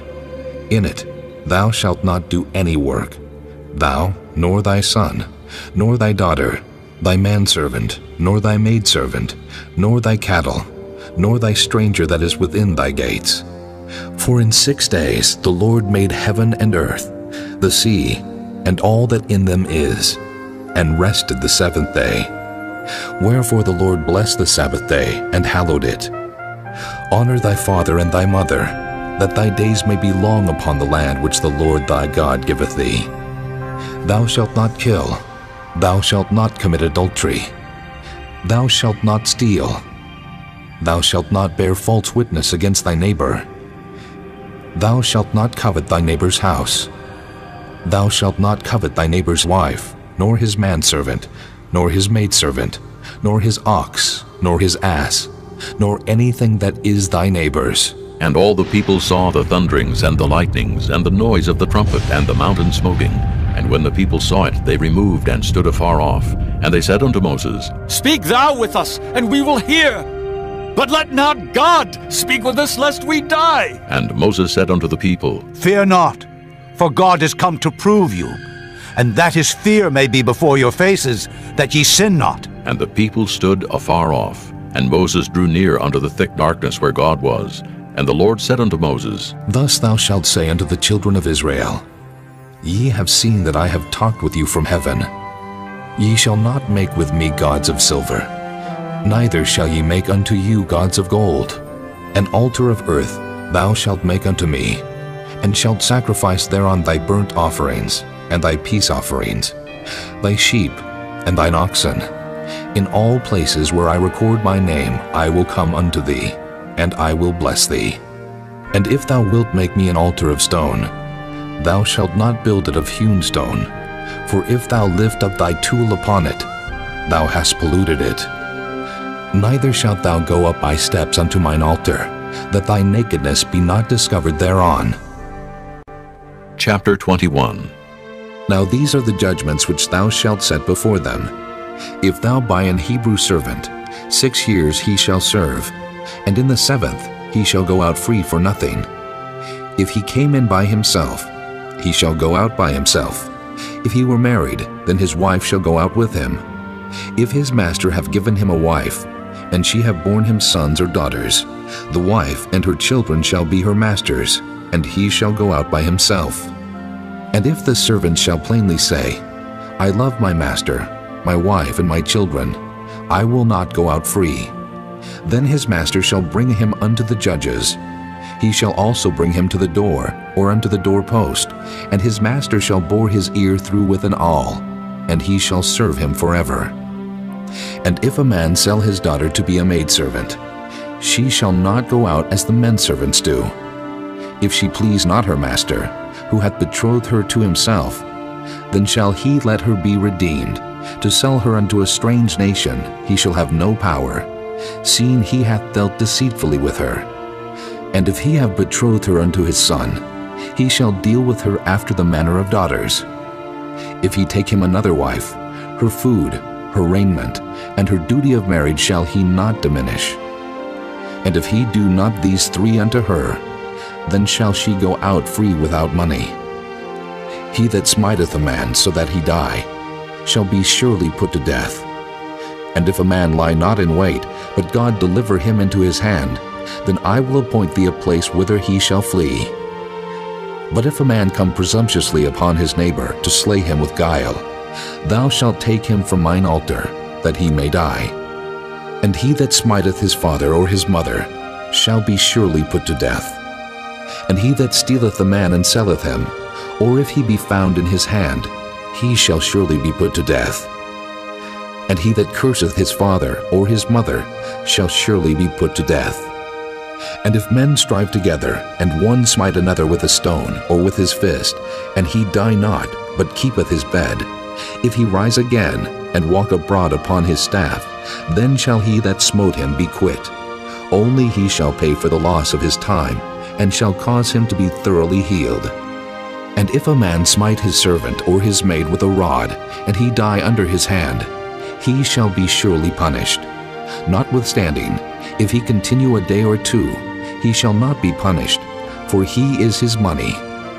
If men strive and hurt a woman with child, so that her fruit depart from her, and yet no mischief follow, he shall be surely punished, according as the woman's husband will lay upon him, and he shall pay as the judges determine. And if any mischief follow, then thou shalt give life for life, eye for eye, tooth for tooth, hand for hand, foot for foot, burning for burning, wound for wound, stripe for stripe. And if a man smite the eye of his servant, or the eye of his maid, that it perish, he shall let him go free for his eye's sake.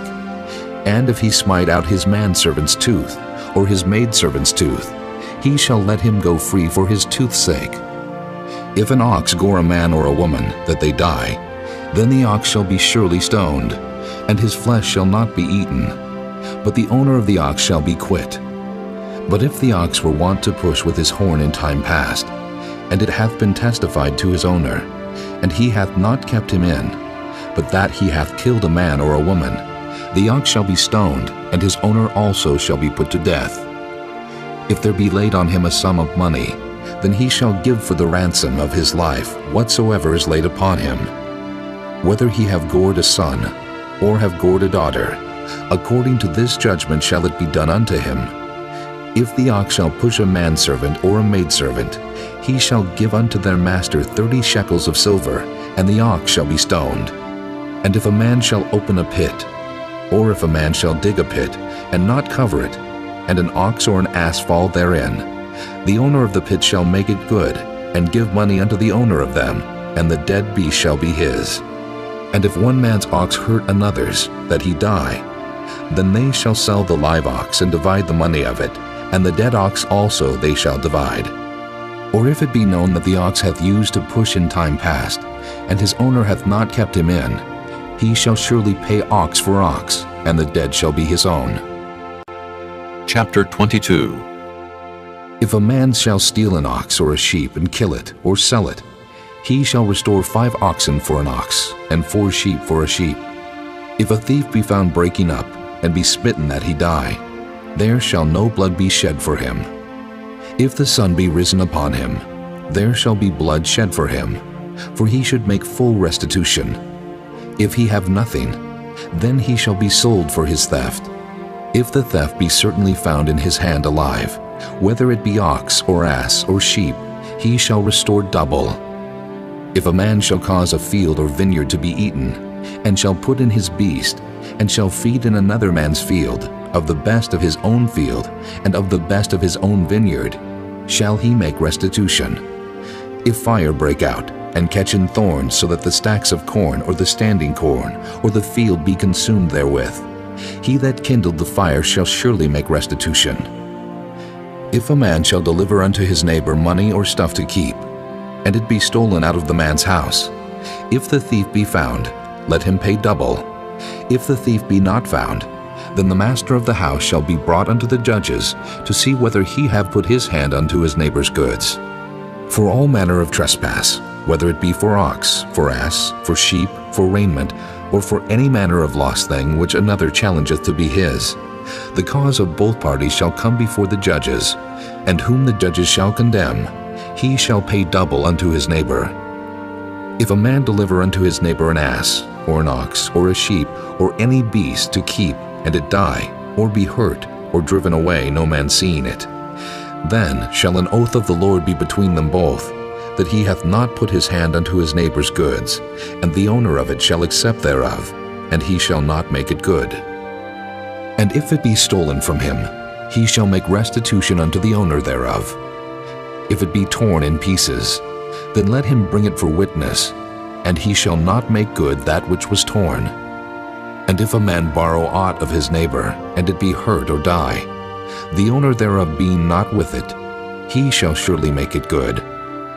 But if the owner thereof be with it, he shall not make it good. If it be an hired thing, it came for his hire. And if a man entice a maid that is not betrothed, and lie with her, he shall surely endow her to be his wife. If her father utterly refuse to give her unto him, he shall pay money according to the dowry of virgins. Thou shalt not suffer a witch to live. Whosoever lieth with a beast shall surely be put to death. He that sacrificeth unto any god, save unto the Lord only, he shall be utterly destroyed. Thou shalt neither vex a stranger, nor oppress him, for ye were strangers in the land of Egypt. Ye shall not afflict any widow or fatherless child. If thou afflict them in any wise, and they cry at all unto me, I will surely hear their cry, and my wrath shall wax hot, and I will kill you with the sword, and your wives shall be widows, and your children fatherless. If thou lend money to any of my people that is poor by thee, thou shalt not be to him as an usurer, neither shalt thou lay upon him usury. If thou at all take thy neighbor's raiment to pledge, thou shalt deliver it unto him by that the sun goeth down, for that is his covering only. It is his raiment for his skin. Wherein shall he sleep? And it shall come to pass, when he crieth unto me, that I will hear, for I am gracious. Thou shalt not revile the gods, nor curse the ruler of thy people. Thou shalt not delay to offer the first of thy ripe fruits, and of thy liquors. The firstborn of thy son shalt thou give unto me. Likewise shalt thou do with thine oxen, and with thy sheep. 7 days it shall be with his dam. On the 8th day thou shalt give it me. And ye shall be holy men unto me.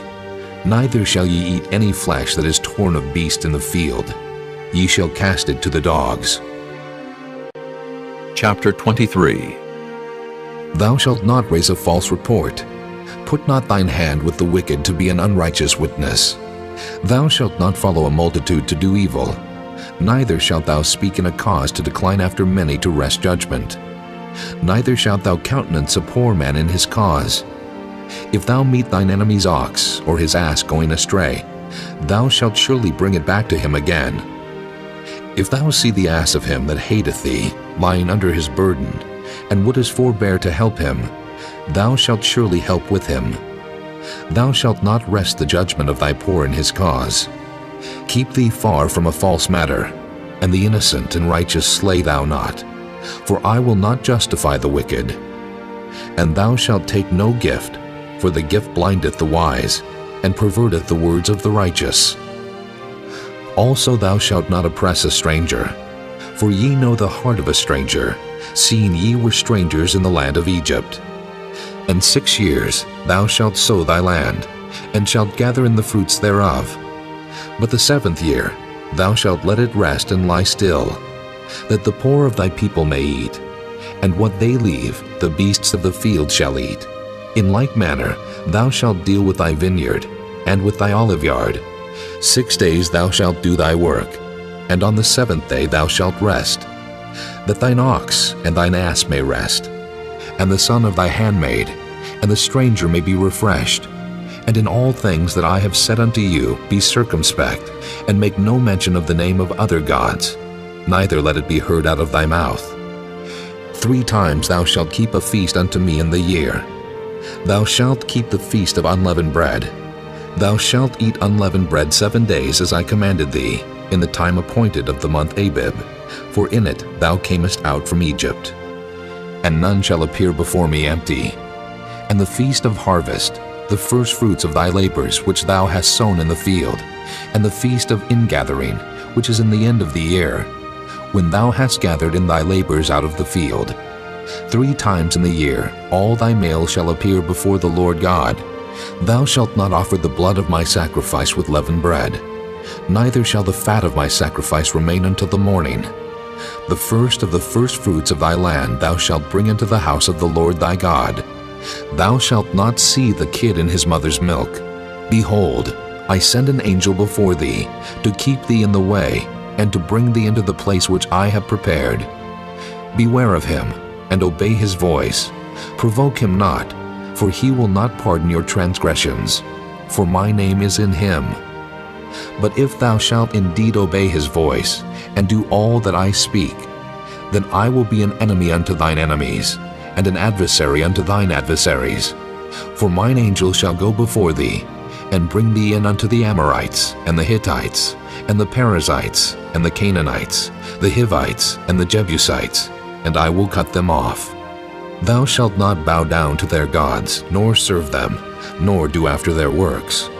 But thou shalt utterly overthrow them, and quite break down their images.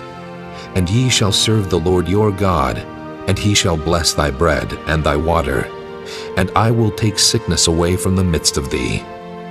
There shall nothing cast their young, nor be barren in thy land. The number of thy days I will fulfill. I will send my fear before thee, and will destroy all the people to whom thou shalt come, and I will make all thine enemies turn their backs unto thee. And I will send hornets before thee, which shall drive out the Hivite, the Canaanite, and the Hittite from before thee. I will not drive them out from before thee in 1 year, lest the land become desolate, and the beast of the field multiply against thee. By little and little I will drive them out from before thee, until thou be increased and inherit the land. And I will set thy bounds from the Red Sea, even unto the sea of the Philistines, and from the desert unto the river. For I will deliver the inhabitants of the land into your hand, and thou shalt drive them out before thee. Thou shalt make no covenant with them, nor with their gods. They shall not dwell in thy land, lest they make thee sin against me. For if thou serve their gods, it will surely be a snare unto thee. Chapter 24. And he said unto Moses, Come up unto the Lord, thou, and Aaron, Nadab, and Abihu, and 70 of the elders of Israel, and worship ye afar off. And Moses alone shall come near the Lord, but they shall not come nigh, neither shall the people go up with him. And Moses came and told the people all the words of the Lord, and all the judgments. And all the people answered with one voice and said, All the words which the Lord hath said will we do. And Moses wrote all the words of the Lord, and rose up early in the morning, and builded an altar under the hill, and 12 pillars according to the 12 tribes of Israel. And he sent young men of the children of Israel, which offered burnt offerings, and sacrificed peace offerings of oxen unto the Lord. And Moses took half of the blood, and put it in basins, and half of the blood he sprinkled on the altar. And he took the book of the covenant, and read it in the audience of the people, and they said, All that the Lord hath said will we do, and be obedient. And Moses took the blood, and sprinkled it on the people, and said, Behold, the blood of the covenant, which the Lord hath made with you concerning all these words. Then went up Moses and Aaron, Nadab and Abihu, and 70 of the elders of Israel, and they saw the God of Israel. And there was under his feet as it were a paved work of a sapphire stone, and as it were the body of heaven in his clearness. And upon the nobles of the children of Israel he laid not his hand. Also they saw God, and did eat and drink. And the Lord said unto Moses, Come up to me into the mount, and be there, and I will give thee tables of stone, and a law and commandments which I have written, that thou mayest teach them. And Moses rose up, and his minister Joshua. And Moses went up into the mount of God, and he said unto the elders, Tarry ye here for us, until we come again unto you. And behold, Aaron and Hur are with you. If any man have any matters to do, let him come unto them. And Moses went up into the mount, and a cloud covered the mount. And the glory of the Lord abode upon Mount Sinai, and the cloud covered it 6 days. And the 7th day he called unto Moses out of the midst of the cloud. And the sight of the glory of the Lord was like devouring fire on the top of the mount in the eyes of the children of Israel. And Moses went into the midst of the cloud, and gat him up into the mount. And Moses was in the mount 40 days and 40 nights. Chapter 25. And the Lord spake unto Moses, saying, Speak unto the children of Israel, that they bring me an offering. Of every man that giveth it willingly, with his heart ye shall take my offering. And this is the offering which ye shall take of them: gold, and silver, and brass, and blue, and purple, and scarlet, and fine linen, and goat's hair, and ram skins dyed red, and badger skins, and shittim wood, oil for the light, spices for anointing oil, and for sweet incense, onyx stones, and stones to be set in the ephod, and in the breastplate. And let them make me a sanctuary, that I may dwell among them, according to all that I show thee, after the pattern of the tabernacle, and the pattern of all the instruments thereof, even so shall ye make it. And they shall make an ark of shittim wood. 2 cubits and a half shall be the length thereof, and a cubit and a half the breadth thereof, and a cubit and a half the height thereof. And thou shalt overlay it with pure gold. Within and without shalt thou overlay it, and shalt make upon it a crown of gold round about. And thou shalt cast 4 rings of gold for it, and put them in the 4 corners thereof. And 2 rings shall be in the one side of it, and 2 rings in the other side of it. And thou shalt make staves of shittim wood, and overlay them with gold. And thou shalt put the staves into the rings by the sides of the ark, that the ark may be borne with them. The stave shall be in the rings of the ark. They shall not be taken from it. And thou shalt put into the ark the testimony which I shall give thee. And thou shalt make a mercy seat of pure gold. 2 cubits and a half shall be the length thereof, and a cubit and a half the breadth thereof. And thou shalt make 2 cherubims of gold. Of beaten work shalt thou make them in the 2 ends of the mercy seat. And make 1 cherub on the one end, and the other cherub on the other end. Even of the mercy seat shall ye make the cherubims on the 2 ends thereof. And the cherubims shall stretch forth their wings on high, covering the mercy seat with their wings, and their faces shall look one to another. Toward the mercy seat shall the faces of the cherubims be. And thou shalt put the mercy seat above upon the ark, and in the ark thou shalt put the testimony that I shall give thee. And there I will meet with thee, and I will commune with thee from above the mercy seat, from between the 2 cherubims which are upon the ark of the testimony, of all things which I will give thee in commandment unto the children of Israel. Thou shalt also make a table of shittim wood. 2 cubits shall be the length thereof, and a cubit the breadth thereof, and a cubit and a half the height thereof. And thou shalt overlay it with pure gold, and make thereto a crown of gold round about. And thou shalt make unto it a border of an handbreadth round about, and thou shalt make a golden crown to the border thereof round about. And thou shalt make for it 4 rings of gold, and put the rings in the 4 corners that are on the 4 feet thereof. Over against the border shall the rings be for places of the staves to bear the table. And thou shalt make the staves of shittim wood, and overlay them with gold, that the table may be borne with them. And thou shalt make the dishes thereof, and spoons thereof, and covers thereof, and bowls thereof, to cover withal, of pure gold shalt thou make them.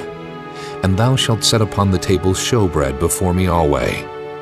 And thou shalt make a candlestick of pure gold, of beaten work shall the candlestick be made. His shaft, and his branches, his bowls, his knops, and his flowers shall be of the same. And 6 branches shall come out of the sides of it, 3 branches of the candlestick out of the one side, and 3 branches of the candlestick out of the other side. 3 bowls made like unto almonds, with a knop and a flower in one branch, and 3 bowls made like almonds in the other branch, with a knop and a flower. So in the 6 branches that come out of the candlestick, and in the candlestick shall be 4 bowls made like unto almonds, with their knops and their flowers.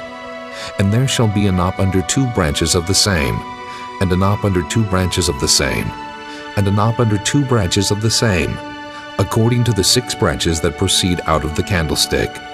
Their knops and their branches shall be of the same. All it shall be one beaten work of pure gold. And thou shalt make the 7 lamps thereof, and they shall light the lamps thereof, that they may give light over against it. And the tongs thereof, and the snuff dishes thereof, shall be of pure gold. Of a talent of pure gold shall he make it, with all these vessels. And look that thou make them after their pattern, which was showed thee in the mount. Chapter 26. Moreover, thou shalt make the tabernacle with 10 curtains of fine twined linen, and blue, and purple, and scarlet. With cherubims of cunning work shalt thou make them. The length of one curtain shall be 28 cubits, and the breadth of one curtain 4 cubits. And every one of the curtains shall have one measure. The 5 curtains shall be coupled together, one to another, and other 5 curtains shall be coupled one to another. And thou shalt make loops of blue upon the edge of the one curtain from the selvage in the coupling. And likewise shalt thou make in the uttermost edge of another curtain, in the coupling of the second. 50 loops shalt thou make in the one curtain, and 50 loops shalt thou make in the edge of the curtain that is in the coupling of the second, that the loops may take hold one of another. And thou shalt make 50 tacks of gold, and couple the curtains together with the tacks, and it shall be one tabernacle. And thou shalt make curtains of goat's hair to be a covering upon the tabernacle. 11 curtains shalt thou make. The length of one curtain shall be 30 cubits, and the breadth of one curtain 4 cubits. And the 11 curtains shall be all of one measure. And thou shalt couple 5 curtains by themselves, and 6 curtains by themselves, and shalt double the 6th curtain in the forefront of the tabernacle. And thou shalt make 50 loops on the edge of the one curtain that is outmost in the coupling, and 50 loops in the edge of the curtain which coupleth the second. And thou shalt make 50 tacks of brass, and put the tacks into the loops, and couple the tent together, that it may be one. And the remnant that remaineth of the curtains of the tent, the half curtain that remaineth, shall hang over the backside of the tabernacle. And a cubit on the one side, and a cubit on the other side of that which remaineth in the length of the curtains of the tent. It shall hang over the sides of the tabernacle, on this side and on that side to cover it. And thou shalt make a covering for the tent of ram skins dyed red, and a covering above of badger skins. And thou shalt make boards for the tabernacle of shittim wood standing up. 10 cubits shall be the length of a board, and a cubit and a half shall be the breadth of one board. 2 tenons shall there be in one board, set in order one against another. Thus shalt thou make for all the boards of the tabernacle. And thou shalt make the boards for the tabernacle 20 boards on the south side southward. And thou shalt make 40 sockets of silver under the 20 boards, 2 sockets under one board for his 2 tenons, and 2 sockets under another board for his 2 tenons. And for the second side of the tabernacle on the north side there shall be 20 boards. And there 40 sockets of silver, 2 sockets under one board, and 2 sockets under another board. And for the sides of the tabernacle westward, thou shalt make 6 boards. And 2 boards shalt thou make for the corners of the tabernacle in the 2 sides. And they shall be coupled together beneath, and they shall be coupled together above the head of it unto 1 ring. Thus shall it be for them both. They shall be for the 2 corners. And they shall be 8 boards, and their sockets of silver 16 sockets, 2 sockets under 1 board, and 2 sockets under another board. And thou shalt make bars of shittim wood, 5 for the boards of the one side of the tabernacle, and 5 bars for the boards of the other side of the tabernacle, and 5 bars for the boards of the side of the tabernacle, for the 2 sides westward. And the middle bar in the midst of the board shall reach from end to end. And thou shalt overlay the boards with gold, and make their rings of gold for places for the bars. And thou shalt overlay the bars with gold. And thou shalt rear up the tabernacle according to the fashion thereof, which was showed thee in the mount. And thou shalt make a veil of blue, and purple, and scarlet, and fine twined linen of cunning work. With cherubim shall it be made. And thou shalt hang it upon 4 pillars of shittim wood overlaid with gold. Their hooks shall be of gold upon the 4 sockets of silver. And thou shalt hang up the veil under the tacks, that thou mayest bring in thither within the veil the ark of the testimony. And the veil shall divide unto you between the holy place and the most holy. And thou shalt put the mercy seat upon the ark of the testimony in the most holy place. And thou shalt set the table without the veil, and the candlestick over against the table on the side of the tabernacle toward the south. And thou shalt put the table on the north side. And thou shalt make an hanging for the door of the tent, of blue and purple and scarlet, and fine twined linen, wrought with needlework. And thou shalt make for the hanging 5 pillars of shittim wood, and overlay them with gold, and their hooks shall be of gold. And thou shalt cast 5 sockets of brass for them. Chapter 27. And thou shalt make an altar of shittim wood, 5 cubits long, and 5 cubits broad. The altar shall be 4 square, and the height thereof shall be 3 cubits. And thou shalt make the horns of it upon the 4 corners thereof. His horn shall be of the same. And thou shalt overlay it with brass. And thou shalt make his pans to receive his ashes, and his shovels, and his basins, and his flesh hooks, and his fire pans. All the vessels thereof thou shalt make of brass. And thou shalt make for it a grate of network of brass. And upon the net shalt thou make 4 brassen rings in the 4 corners thereof. And thou shalt put it under the compass of the altar beneath, that the net may be even to the midst of the altar. And thou shalt make staves for the altar, staves of shittim wood, and overlay them with brass. And the staves shall be put into the rings, and the staves shall be upon the 2 sides of the altar to bear it. Hollow with boards shalt thou make it. As it was showed thee in the mount, so shall they make it. And thou shalt make the court of the tabernacle. For the south side southward there shall be hangings for the cord of fine twined linen, of 100 cubits long for one side. And the 20 pillars thereof, and their 20 sockets shall be of brass. The hooks of the pillars, and their fillets shall be of silver. And likewise for the north side in length there shall be hangings of 100 cubits long, and his 20 pillars, and their 20 sockets of brass. The hooks of the pillars, and their fillets of silver. And for the breadth of the court on the west side shall be hangings of 50 cubits, their pillars 10, and their sockets 10. And the breadth of the court on the east side eastward shall be 50 cubits. The hangings of one side of the gate shall be 15 cubits, their pillars 3, and their sockets 3. And on the other side shall be hangings 15 cubits, their pillars 3, and their sockets 3. And for the gate of the court shall be an hanging of 20 cubits, of blue and purple and scarlet, and fine twined linen, wrought with needlework. And their pillars shall be 4, and their sockets 4. All the pillars round about the court shall be filleted with silver. Their hooks shall be of silver, and their sockets of brass. The length of the court shall be 100 cubits, and the breadth 50, everywhere. And the height 5 cubits of fine twined linen, and their sockets of brass. All the vessels of the tabernacle and all the service thereof, and all the pins thereof, and all the pins of the court shall be of brass. And thou shalt command the children of Israel, that they bring thee pure oil olive beaten for the light, to cause the lamp to burn always. In the tabernacle of the congregation without the veil, which is before the testimony, Aaron and his sons shall order it from evening to morning before the Lord. It shall be a statute forever unto their generations on the behalf of the children of Israel. Chapter 28. And take thou unto thee Aaron thy brother, and his sons with him from among the children of Israel, that he may minister unto me in the priest's office, even Aaron, Nadab, and Abihu, Eleazar, and Ithamar, Aaron's sons. And thou shalt make holy garments for Aaron thy brother, for glory and for beauty. And thou shalt speak unto all that are wise-hearted, whom I have filled with the spirit of wisdom, that they may make Aaron's garments to consecrate him, that he may minister unto me in the priest's office. And these are the garments which they shall make: a breastplate, and an ephod, and a robe, and a broidered coat, a mitre, and a girdle. And they shall make holy garments for Aaron thy brother and his sons, that he may minister unto me in the priest's office. And they shall take gold, and blue, and purple, and scarlet, and fine linen. And they shall make the ephod of gold, of blue, and of purple, of scarlet, and fine twined linen with cunning work. It shall have the two shoulder pieces thereof joined at the two edges thereof, and so it shall be joined together. And the curious girdle of the ephod which is upon it shall be of the same according to the work thereof, even of gold, of blue, and purple, and scarlet, and fine twined linen.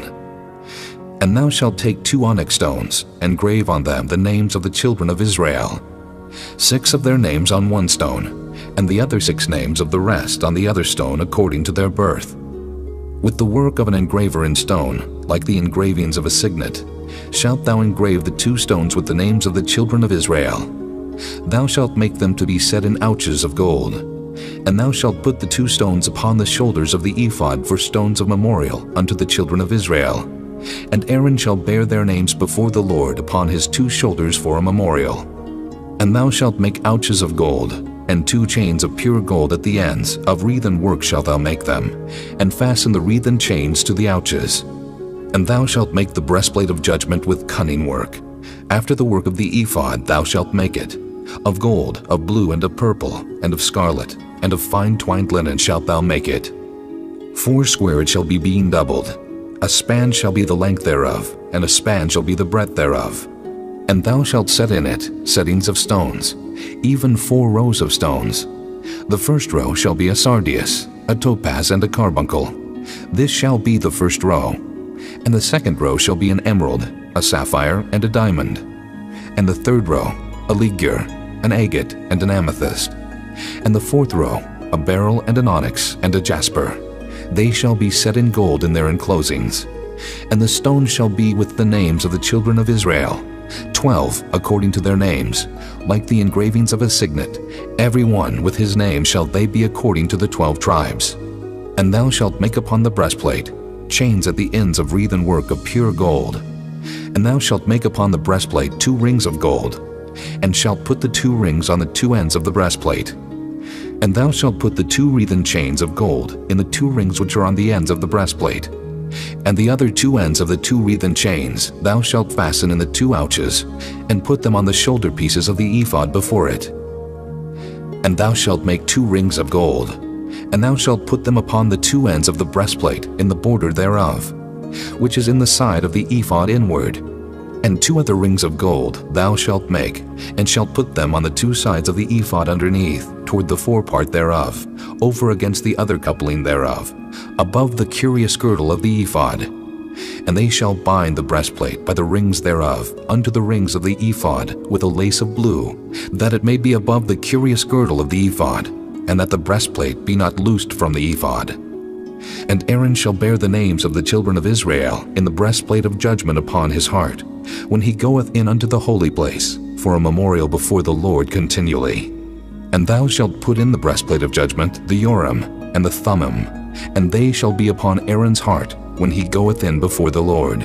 And Aaron shall bear the judgment of the children of Israel upon his heart before the Lord continually. And thou shalt make the robe of the ephod all of blue, and there shall be an hole in the top of it, in the midst thereof. It shall have a binding of woven work round about the whole of it, as it were the hole of an habergeon, that it be not rent. And beneath, upon the hem of it, thou shalt make pomegranates of blue, and of purple, and of scarlet, round about the hem thereof, and bells of gold between them round about. A golden bell and a pomegranate, a golden bell and a pomegranate, upon the hem of the robe round about. And it shall be upon Aaron to minister, and his sound shall be heard when he goeth in unto the holy place before the Lord, and when he cometh out, that he die not. And thou shalt make a plate of pure gold, and grave upon it, like the engravings of a signet, Holiness to the Lord. And thou shalt put it on a blue lace, that it may be upon the mitre. Upon the forefront of the mitre it shall be. And it shall be upon Aaron's forehead, that Aaron may bear the iniquity of the holy things, which the children of Israel shall hallow in all their holy gifts. And it shall be always upon his forehead, that they may be accepted before the Lord. And thou shalt embroider the coat of fine linen, and thou shalt make the mitre of fine linen, and thou shalt make the girdle of needlework. And for Aaron's sons thou shalt make coats, and thou shalt make for them girdles, and bonnets shalt thou make for them, for glory and for beauty. And thou shalt put them upon Aaron thy brother, and his sons with him, and shalt anoint them, and consecrate them, and sanctify them, that they may minister unto me in the priest's office. And thou shalt make them linen breeches to cover their nakedness. From the loins even unto the thighs they shall reach. And they shall be upon Aaron and upon his sons, when they come in unto the tabernacle of the congregation, or when they come near unto the altar to minister in the holy place, that they bear not iniquity, and die. It shall be a statute forever unto him and his seed after him. Chapter 29. And this is the thing that thou shalt do unto them, to hallow them, to minister unto me in the priest's office. Take 1 young bullock, and 2 rams without blemish, and unleavened bread, and cakes unleavened tempered with oil, and wafers unleavened anointed with oil. Of wheaten flour shalt thou make them. And thou shalt put them into 1 basket, and bring them in the basket with the bullock and the 2 rams. And Aaron and his sons thou shalt bring unto the door of the tabernacle of the congregation, and shalt wash them with water. And thou shalt take the garments, and put upon Aaron the coat, and the robe of the ephod, and the ephod, and the breastplate, and gird him with the curious girdle of the ephod. And thou shalt put the mitre upon his head, and put the holy crown upon the mitre. Then shalt thou take the anointing oil, and pour it upon his head, and anoint him. And thou shalt bring his sons, and put coats upon them, and thou shalt gird them with girdles, Aaron and his sons, and put the bonnets on them, and the priest's office shall be theirs for a perpetual statute. And thou shalt consecrate Aaron and his sons. And thou shalt cause a bullock to be brought before the tabernacle of the congregation. And Aaron and his sons shall put their hands upon the head of the bullock. And thou shalt kill the bullock before the Lord, by the door of the tabernacle of the congregation. And thou shalt take of the blood of the bullock, and put it upon the horns of the altar with thy finger, and pour all the blood beside the bottom of the altar. And thou shalt take all the fat that covereth the inwards, and the caul that is above the liver, and the 2 kidneys, and the fat that is upon them, and burn them upon the altar. But the flesh of the bullock, and his skin, and his dung, shalt thou burn with fire without the camp. It is a sin offering. Thou shalt also take 1 ram, and Aaron and his sons shall put their hands upon the head of the ram. And thou shalt slay the ram. And thou shalt take his blood, and sprinkle it round about upon the altar.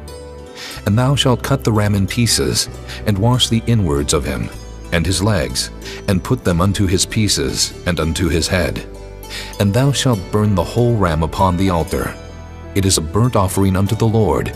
It is a sweet savor, an offering made by fire unto the Lord. And thou shalt take the other ram, and Aaron and his sons shall put their hands upon the head of the ram. Then shalt thou kill the ram, and take of his blood, and put it upon the tip of the right ear of Aaron, and upon the tip of the right ear of his sons, and upon the thumb of their right hand, and upon the great toe of their right foot, and sprinkle the blood upon the altar round about. And thou shalt take of the blood that is upon the altar, and of the anointing oil, and sprinkle it upon Aaron, and upon his garments, and upon his sons, and upon the garments of his sons with him. And he shall be hallowed, and his garments and his sons' garments with him. Also thou shalt take of the ram the fat and the rump, and the fat that covereth the inwards, and the caul above the liver, and the 2 kidneys, and the fat that is upon them, and the right shoulder, for it is a ram of consecration. And 1 loaf of bread, and 1 cake of oiled bread, and 1 wafer out of the basket of the unleavened bread that is before the Lord. And thou shalt put all in the hands of Aaron, and in the hands of his sons, and shalt wave them for a wave offering before the Lord. And thou shalt receive them of their hands, and burn them upon the altar for a burnt offering, for a sweet savor before the Lord. It is an offering made by fire unto the Lord. And thou shalt take the breast of the ram of Aaron's consecration, and wave it for a wave offering before the Lord, and it shall be thy part. And thou shalt sanctify the breast of the wave offering, and the shoulder of the heave offering, which is waved, and which is heaved up, of the ram of the consecration, even of that which is for Aaron, and of that which is for his sons. And it shall be Aaron's and his sons by a statute forever from the children of Israel. For it is an heave offering, and it shall be an heave offering from the children of Israel of the sacrifice of their peace offerings, even their heave offering unto the Lord. And the holy garments of Aaron shall be his sons after him, to be anointed therein, and to be consecrated in them. And that son that is priest in his stead shall put them on 7 days, when he cometh into the tabernacle of the congregation to minister in the holy place. And thou shalt take the ram of the consecration, and seethe his flesh in the holy place. And Aaron and his sons shall eat the flesh of the ram, and the bread that is in the basket by the door of the tabernacle of the congregation. And they shall eat those things wherewith the atonement was made, to consecrate and to sanctify them. But a stranger shall not eat thereof, because they are holy. And if aught of the flesh of the consecrations, or of the bread remain unto the morning, then thou shalt burn the remainder with fire. It shall not be eaten, because it is holy. And thus shalt thou do unto Aaron, and to his sons, according to all things which I have commanded thee. 7 days shalt thou consecrate them, and thou shalt offer every day a bullock for a sin offering for atonement. And thou shalt cleanse the altar, when thou hast made an atonement for it, and thou shalt anoint it to sanctify it. 7 days thou shalt make an atonement for the altar, and sanctify it, and it shall be an altar most holy. Whatsoever toucheth the altar shall be holy. Now this is that which thou shalt offer upon the altar: 2 lambs of the first year, day by day continually. The 1 lamb thou shalt offer in the morning, and the other lamb thou shalt offer at even. And with the 1 lamb 1/10 deal of flour mingled with the 4th part of an hin of beaten oil, and the 4th part of an hin of wine for a drink offering. And the other lamb thou shalt offer at even, and shalt do thereto according to the meat offering of the morning, and according to the drink offering thereof, for a sweet savor, an offering made by fire unto the Lord. This shall be a continual burnt offering throughout your generations at the door of the tabernacle of the congregation before the Lord, where I will meet you, to speak there unto thee.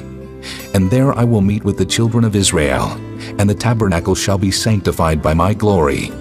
And I will sanctify the tabernacle of the congregation, and the altar.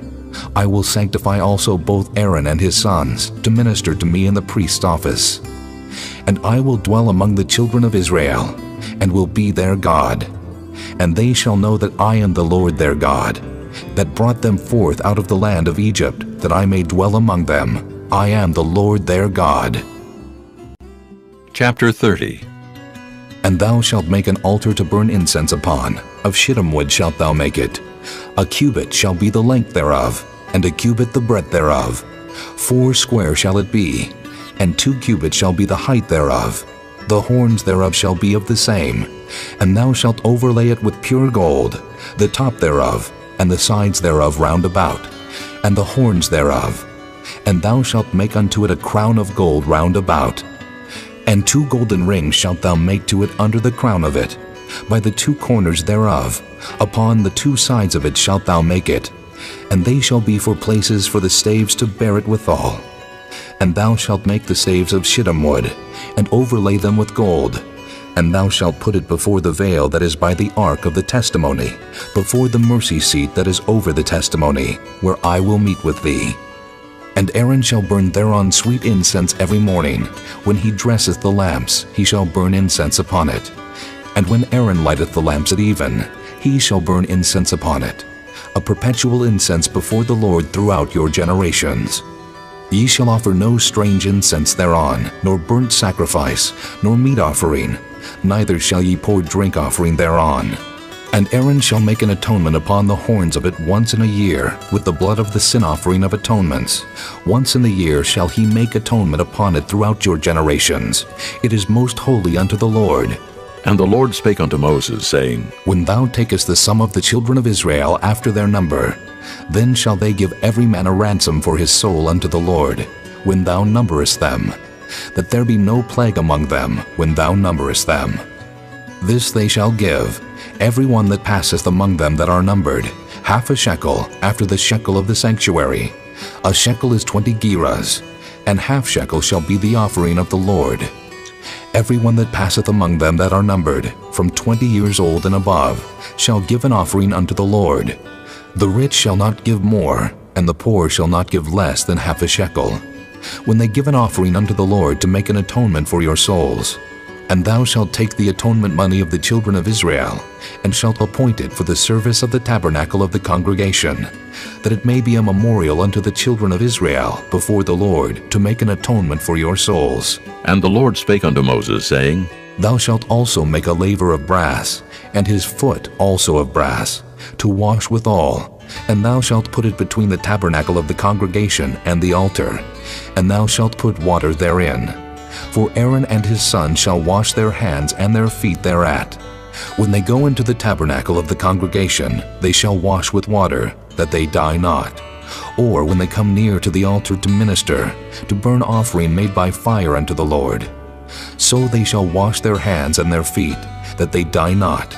And it shall be a statute forever to them, even to him and to his seed throughout their generations. Moreover, the Lord spake unto Moses, saying, Take thou also unto thee principal spices of pure myrrh, 500 shekels, and of sweet cinnamon half so much, even 250 shekels, and of sweet calamus 250 shekels, and of cassia 500 shekels, after the shekel of the sanctuary, and of oil olive and hin.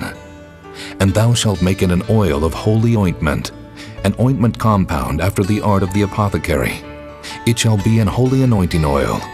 And thou shalt anoint the tabernacle of the congregation therewith, and the ark of the testimony, and the table, and all his vessels, and the candlestick, and his vessels, and the altar of incense, and the altar of burnt offering with all his vessels, and the laver, and his foot.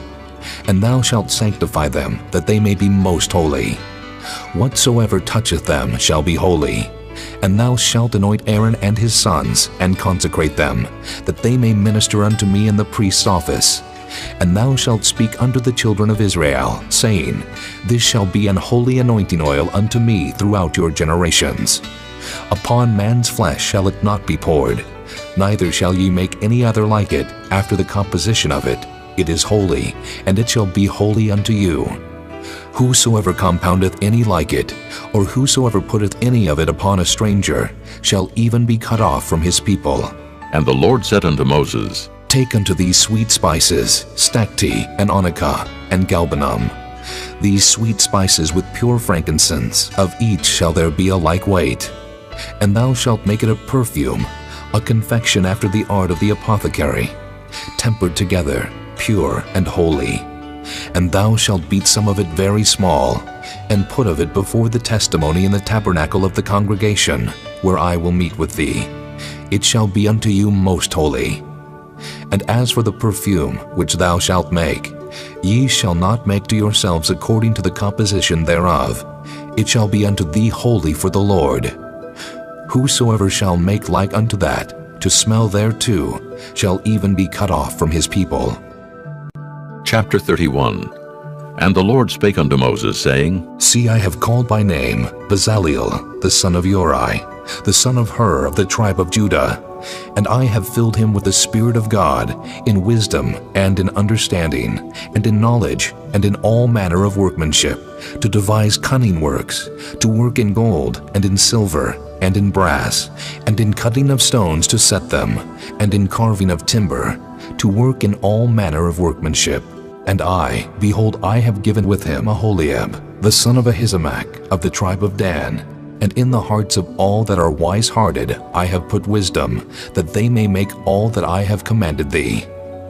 The tabernacle of the congregation, and the ark of the testimony, and the mercy seat that is thereupon, and all the furniture of the tabernacle, and the table, and his furniture, and the pure candlestick with all his furniture, and the altar of incense, and the altar of burnt offering with all his furniture, and the laver and his foot, and the cloths of service, and the holy garments for Aaron the priest, and the garments of his sons to minister in the priest's office, and the anointing oil, and sweet incense for the holy place, according to all that I have commanded thee, shall they do.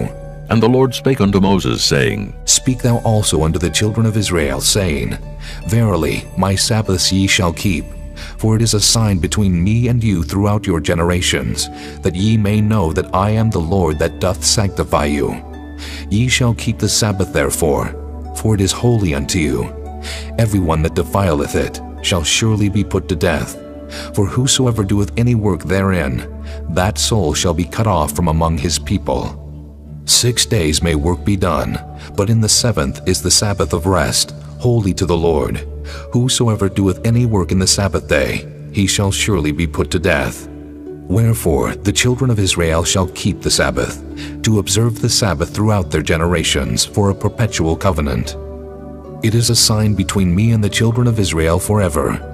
For in 6 days the Lord made heaven and earth, and on the seventh day he rested and was refreshed. And he gave unto Moses, when he had made an end of communing with him upon Mount Sinai, 2 tables of testimony, tables of stone, written with the finger of God.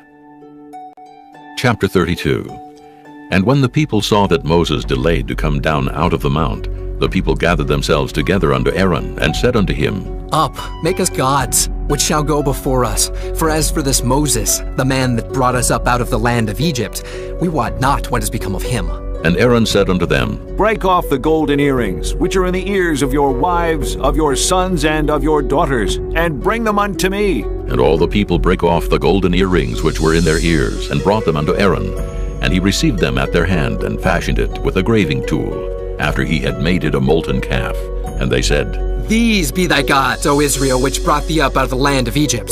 And when Aaron saw it, he built an altar before it, and Aaron made proclamation and said, Tomorrow is a feast to the Lord. And they rose up early on the morrow, and offered burnt offerings, and brought peace offerings. And the people sat down to eat and to drink, and rose up to play. And the Lord said unto Moses, Go, get thee down, for thy people which thou broughtest out of the land of Egypt have corrupted themselves. They have turned aside quickly out of the way which I commanded them. They have made them a molten calf, and have worshipped it, and have sacrificed thereunto, and said, These be thy gods, O Israel, which have brought thee up out of the land of Egypt. And the Lord said unto Moses, I have seen this people, and, behold, it is a stiff-necked people. Now therefore let me alone, that my wrath may wax hot against them, and that I may consume them, and I will make of thee a great nation. And Moses besought the Lord his God, and said, Lord, why doth thy wrath wax hot against thy people, which thou hast brought forth out of the land of Egypt with great power, and with a mighty hand? Wherefore should the Egyptians speak, and say, For mischief did he bring them out to slay them in the mountains, and to consume them from the face of the earth? Turn from thy fierce wrath, and repent of this evil against thy people. Remember Abraham, Isaac, and Israel, thy servants, to whom thou swearest by thine own self, and saidst unto them, I will multiply your seed as the stars of heaven, and all this land that I have spoken of will I give unto your seed, and they shall inherit it forever. And the Lord repented of the evil which he thought to do unto his people. And Moses turned, and went down from the mount, and the 2 tables of the testimony were in his hand. The tables were written on both their sides, on the one side and on the other were they written. And the tables were the work of God, and the writing was the writing of God, graven upon the tables. And when Joshua heard the noise of the people as they shouted, he said unto Moses, There is a noise of war in the camp. And he said, It is not the voice of them that shout for mastery, neither is it the voice of them that cry for being overcome, but the noise of them that sing do I hear. And it came to pass, as soon as he came nigh unto the camp, that he saw the calf and the dancing. And Moses' anger waxed hot, and he cast the tables out of his hands, and brake them beneath the mount. And he took the calf which they had made, and burnt it in the fire, and ground it to powder, and strawed it upon the water, and made the children of Israel drink of it. And Moses said unto Aaron, What did this people unto thee, that thou hast brought so great a sin upon them? And Aaron said, Let not the anger of my lord wax hot.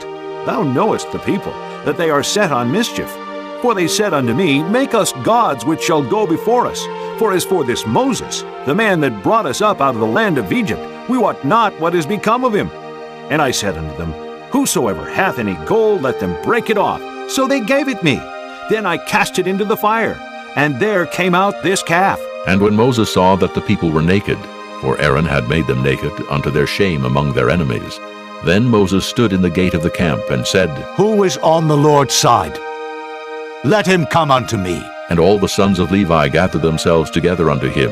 And he said unto them, Thus saith the Lord God of Israel, Put every man his sword by his side, and go in and out from gate to gate throughout the camp, and slay every man his brother, and every man his companion, and every man his neighbor. And the children of Levi did according to the word of Moses. And there fell of the people that day about 3,000 men. For Moses had said, Consecrate yourselves today to the Lord, even every man upon his son, and upon his brother, that he may bestow upon you a blessing this day. And it came to pass on the morrow, that Moses said unto the people, Ye have sinned a great sin. And now I will go up unto the Lord.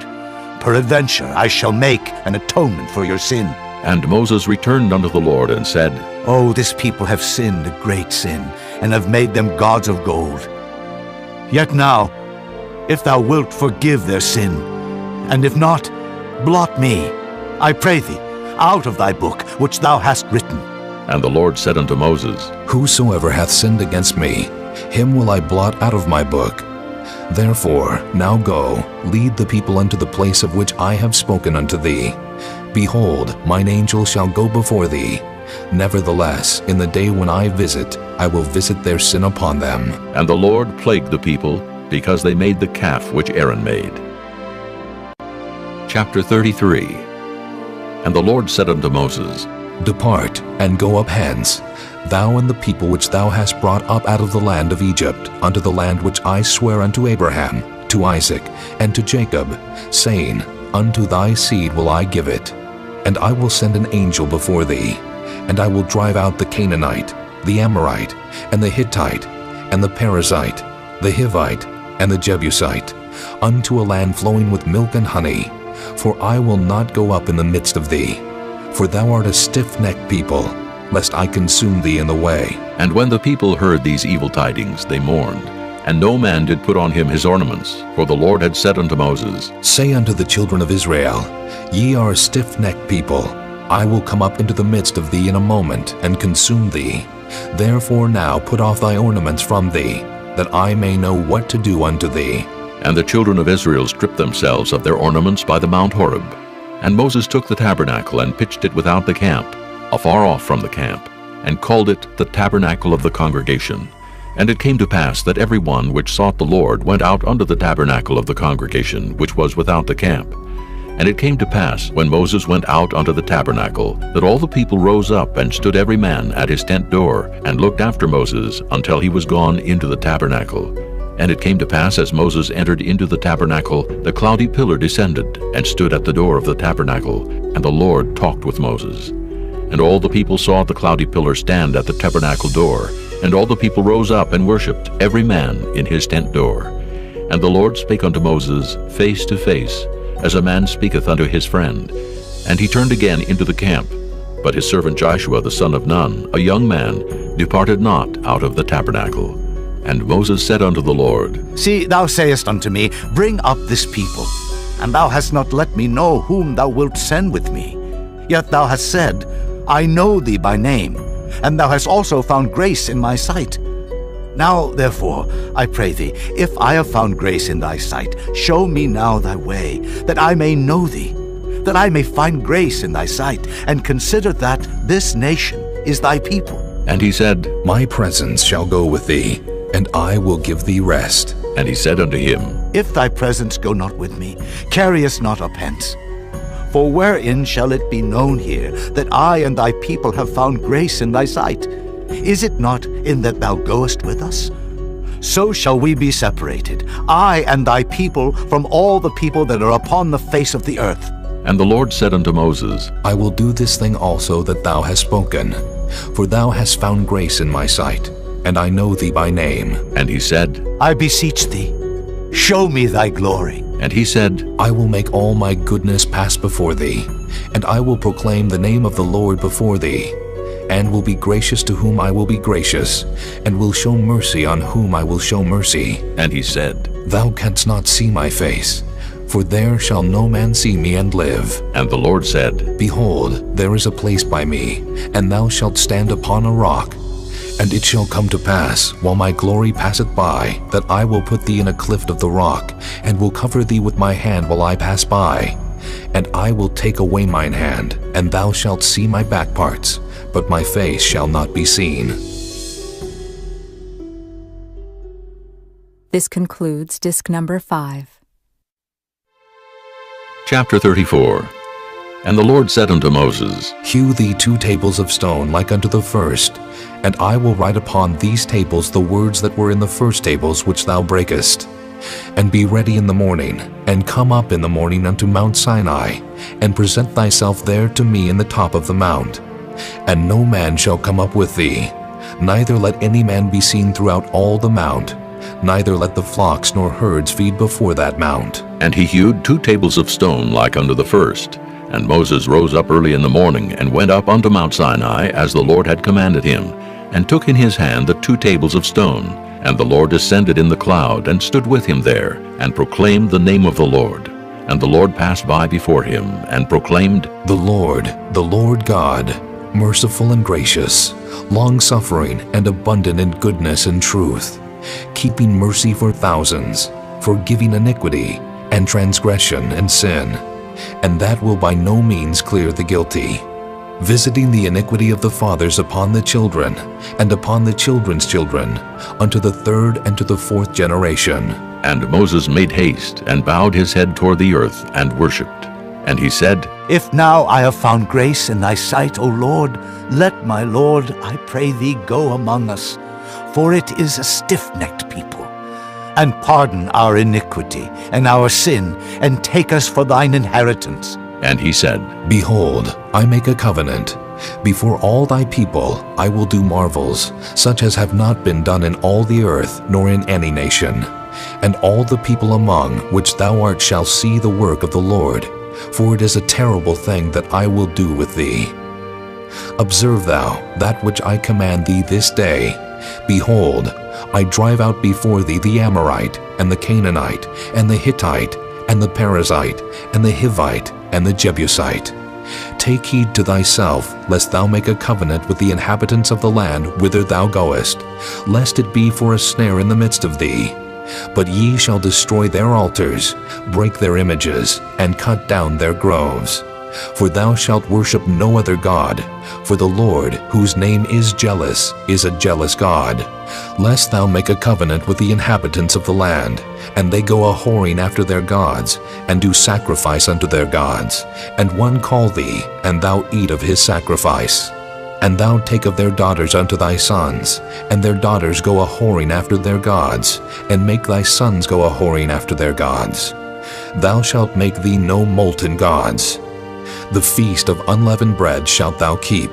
7 days thou shalt eat unleavened bread, as I commanded thee in the time of the month Abib. For in the month Abib thou camest out from Egypt.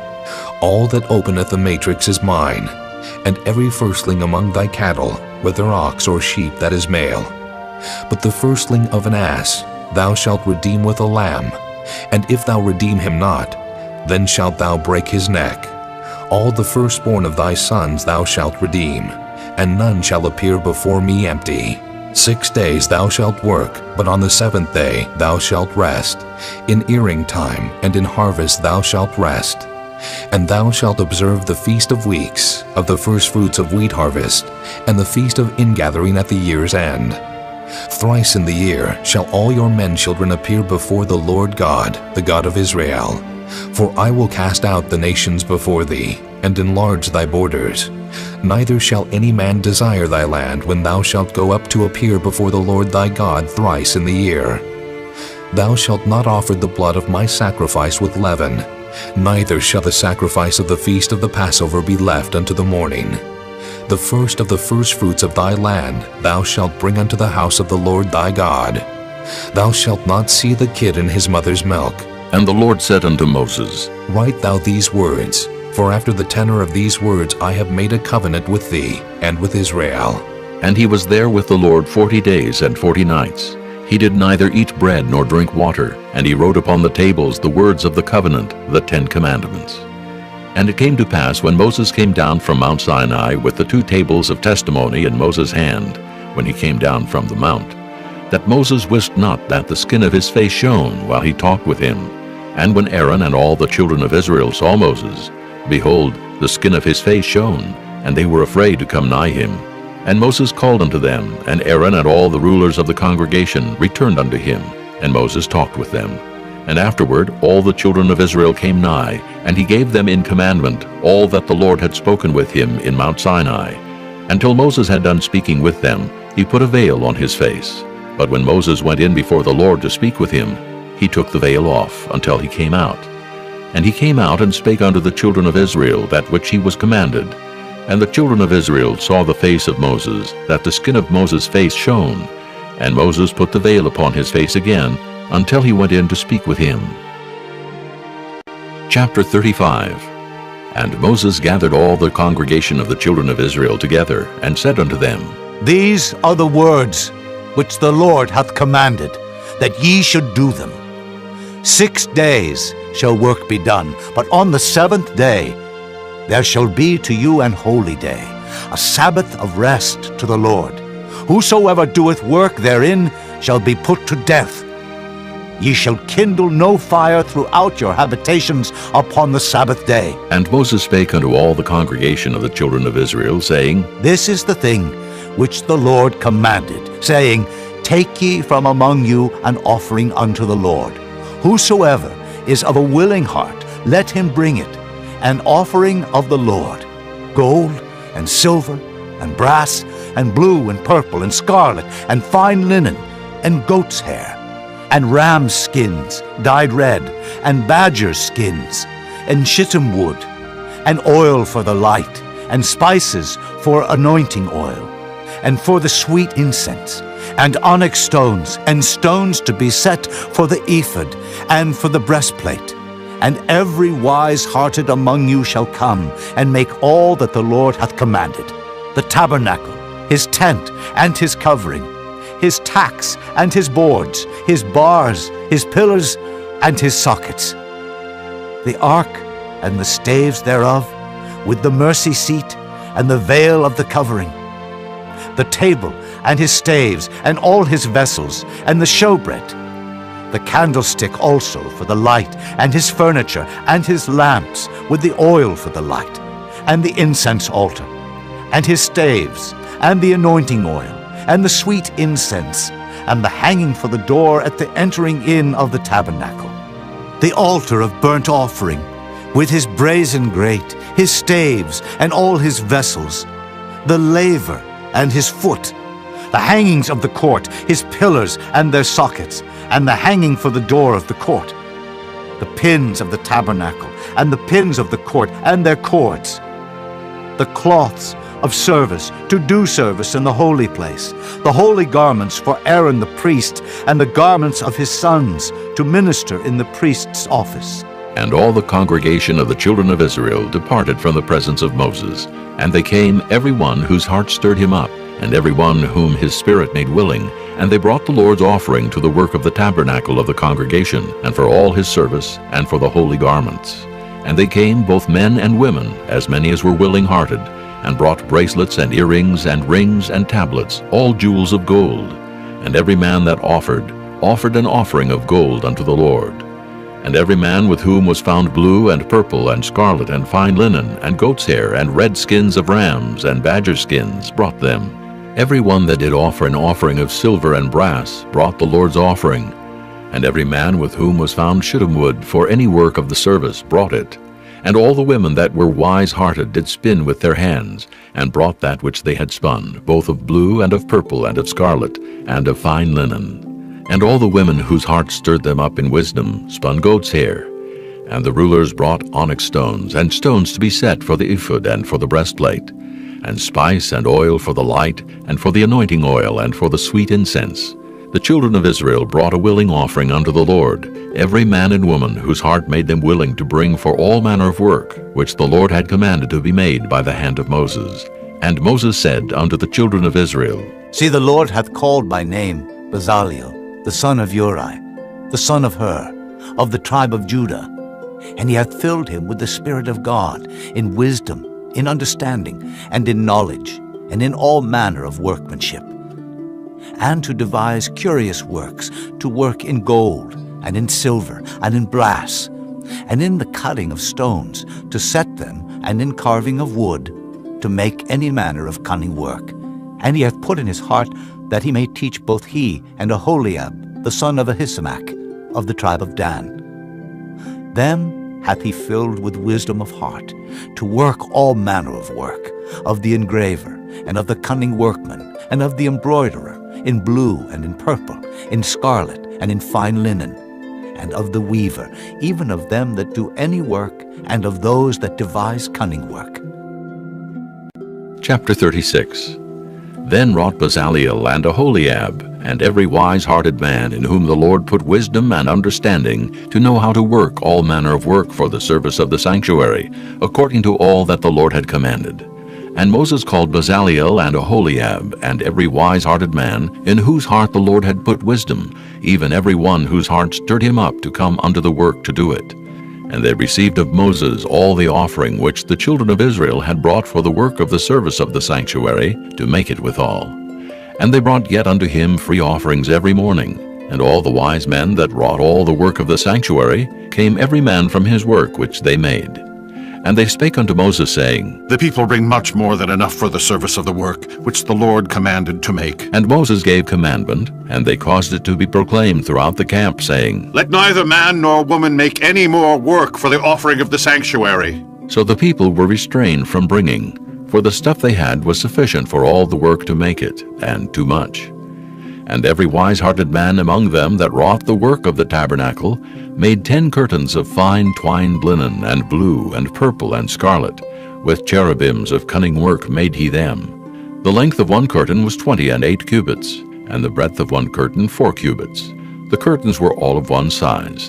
And he coupled the 5 curtains one unto another, and the other 5 curtains he coupled one unto another. And he made loops of blue on the edge of one curtain from the selvage in the coupling. Likewise he made in the uttermost side of another curtain, in the coupling of the second. 50 loops made he in one curtain, and 50 loops made he in the edge of the curtain which was in the coupling of the second. The loops held one curtain to another. And he made 50 tacks of gold, and coupled the curtains one unto another with the tacks, so it became one tabernacle. And he made curtains of goat's hair for the tent over the tabernacle. 11 curtains he made them. The length of one curtain was 30 cubits, and 4 cubits was the breadth of one curtain. The 11 curtains were of one size. And he coupled 5 curtains by themselves, and 6 curtains by themselves. And he made 50 loops upon the uttermost edge of the curtain in the coupling. And 50 loops made he upon the edge of the curtain which coupleth the second. And he made 50 tacks of brass to couple the tent together, that it might be one. And he made a covering for the tent of ram skin dyed red, and a covering of badger skin above that. And he made boards for the tabernacle of shittim wood standing up. The length of a board was 10 cubits, and the breadth of a board was 1 cubit and a half. One board had 2 tenons, equally distant one from another. Thus did he make for all the boards of the tabernacle. And he made boards for the tabernacle, 20 boards for the south side southward. And 40 sockets of silver he made under the 20 boards, 2 sockets under one board for his 2 tenons, and 2 sockets under another board for his 2 tenons. And for the other side of the tabernacle, which is toward the north corner, he made 20 boards, and there 40 sockets of silver, 2 sockets under one board, and 2 sockets under another board. And for the sides of the tabernacle westward, he made 6 boards. And 2 boards made he for the corners of the tabernacle in the 2 sides. and they were coupled beneath and coupled together at the head thereof to one ring. Thus he did to both of them in both the corners. And there were 8 boards, and their sockets were 16 sockets of silver, under every board 2 sockets. And he made bars of shittim wood, 5 for the boards of the one side of the tabernacle, and 5 bars for the boards of the other side of the tabernacle, and 5 bars for the boards of the tabernacle for the sides westward. And he made the middle bar to shoot through the boards from the one end to the other. And he overlaid the boards with gold, and made their rings of gold to be places for the bars, and overlaid the bars with gold. And he made a veil of blue and purple and scarlet and fine twined linen. With cherubims made he it of cunning work. And he made thereunto 4 pillars of shittim wood, and overlaid them with gold. Their hooks were of gold. And he cast for them 4 sockets of silver. And he made an hanging for the tabernacle door of blue and purple and scarlet, and fine twined linen of needlework, and the 5 pillars of it with their hooks.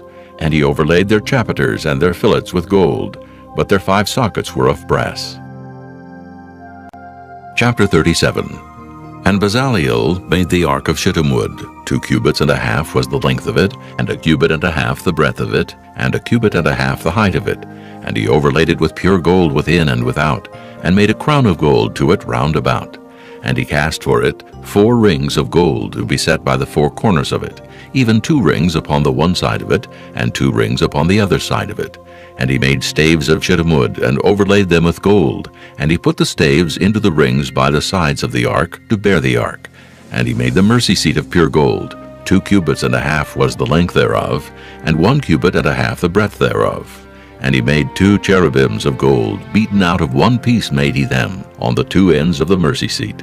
1 cherub on the end on this side, and another cherub on the other end on that side. Out of the mercy seat made he the cherubims on the 2 ends thereof. And the cherubims spread out their wings on high, and covered with their wings over the mercy seat, with their faces one to another. Even to the mercy seatward were the faces of the cherubims. And he made the table of shittim wood. 2 cubits was the length thereof, and 1 cubit the breadth thereof, and 1 cubit and a half the height thereof. And he overlaid it with pure gold, and made thereunto a crown of gold round about.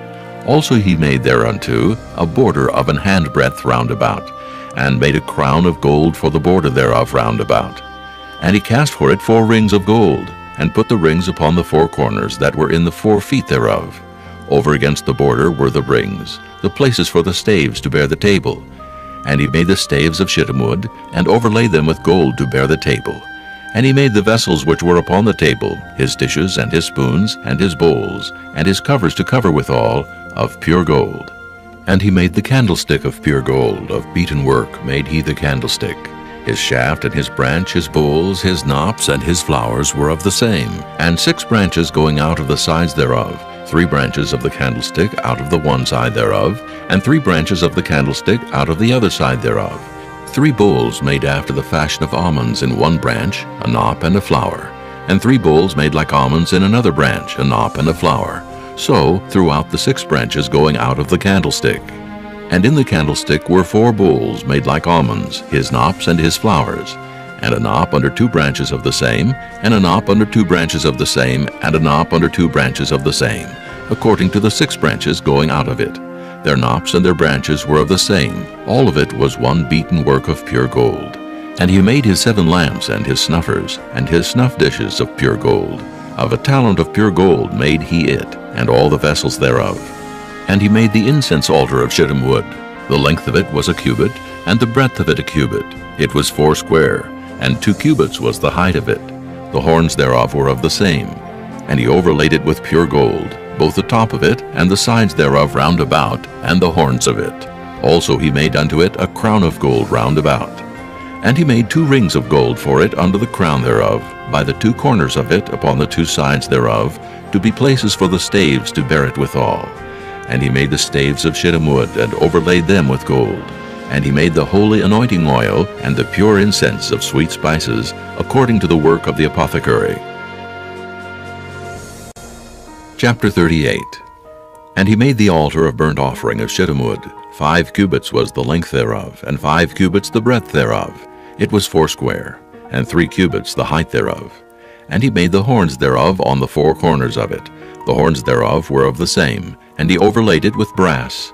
And he made all the vessels of the altar, the pots, and the shovels, and the basins, and the flesh hooks, and the fire pans. All the vessels thereof made he of brass. And he made for the altar a brazen grate of network unto the compass thereof beneath unto the midst of it. And he cast 4 rings for the 4 ends of the grate of brass, to be places for the staves. And he made the staves of shittim wood, and overlaid them with brass. And he put the staves into the rings on the sides of the altar, to bear it withal. He made the altar hollow with boards. And he made the laver of brass, and the foot of it of brass, of the looking glasses of the women assembling, which assembled at the door of the tabernacle of the congregation.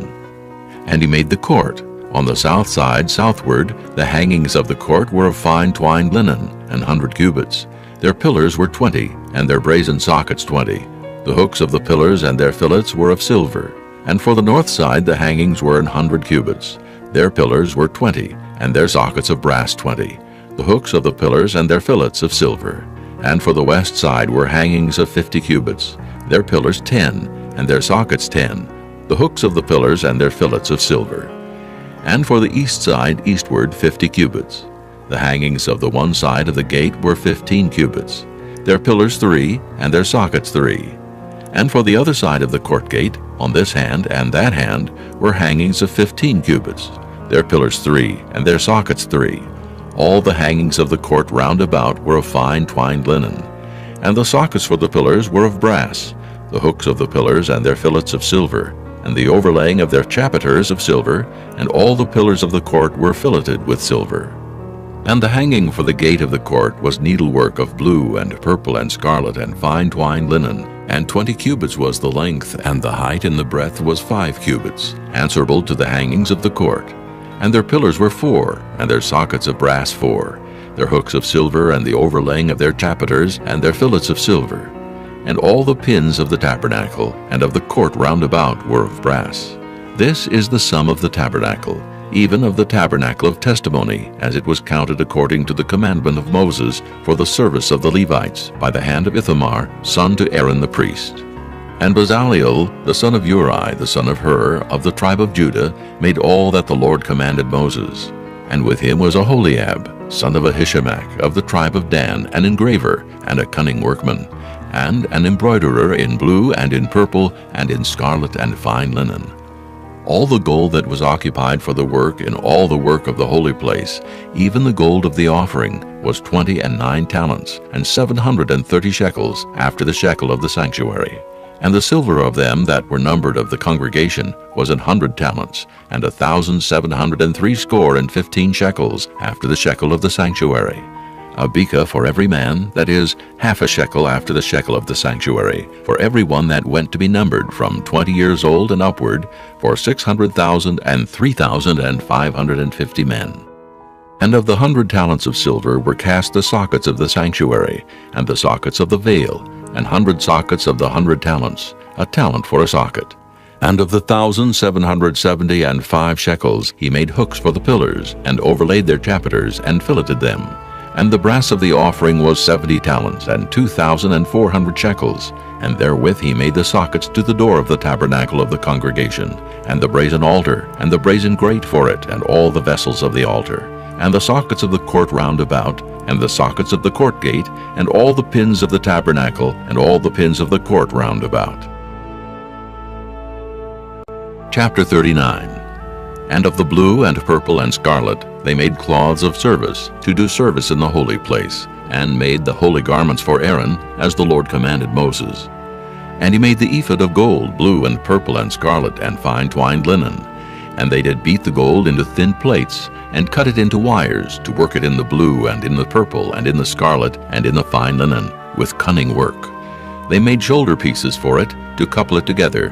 By the 2 edges was it coupled together. And the curious girdle of his ephod that was upon it was of the same, according to the work thereof, of gold, blue, and purple, and scarlet, and fine twined linen, as the Lord commanded Moses. And they wrought onyx stones enclosed in ouches of gold, graven as signets are graven, with the names of the children of Israel. And he put them on the shoulders of the ephod, that they should be stones for a memorial to the children of Israel, as the Lord commanded Moses.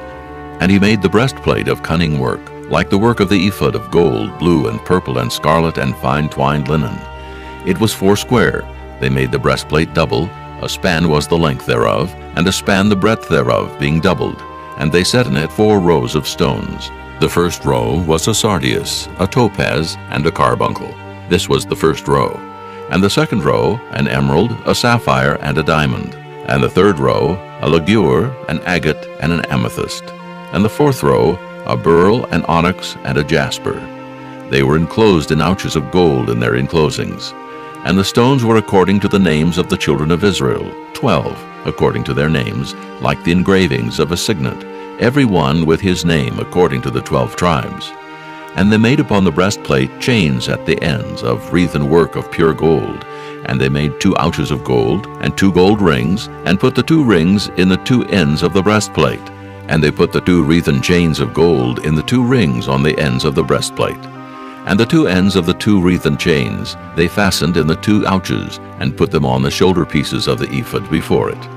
And they made 2 rings of gold, and put them on the 2 ends of the breastplate, upon the border of it, which was on the side of the ephod inward.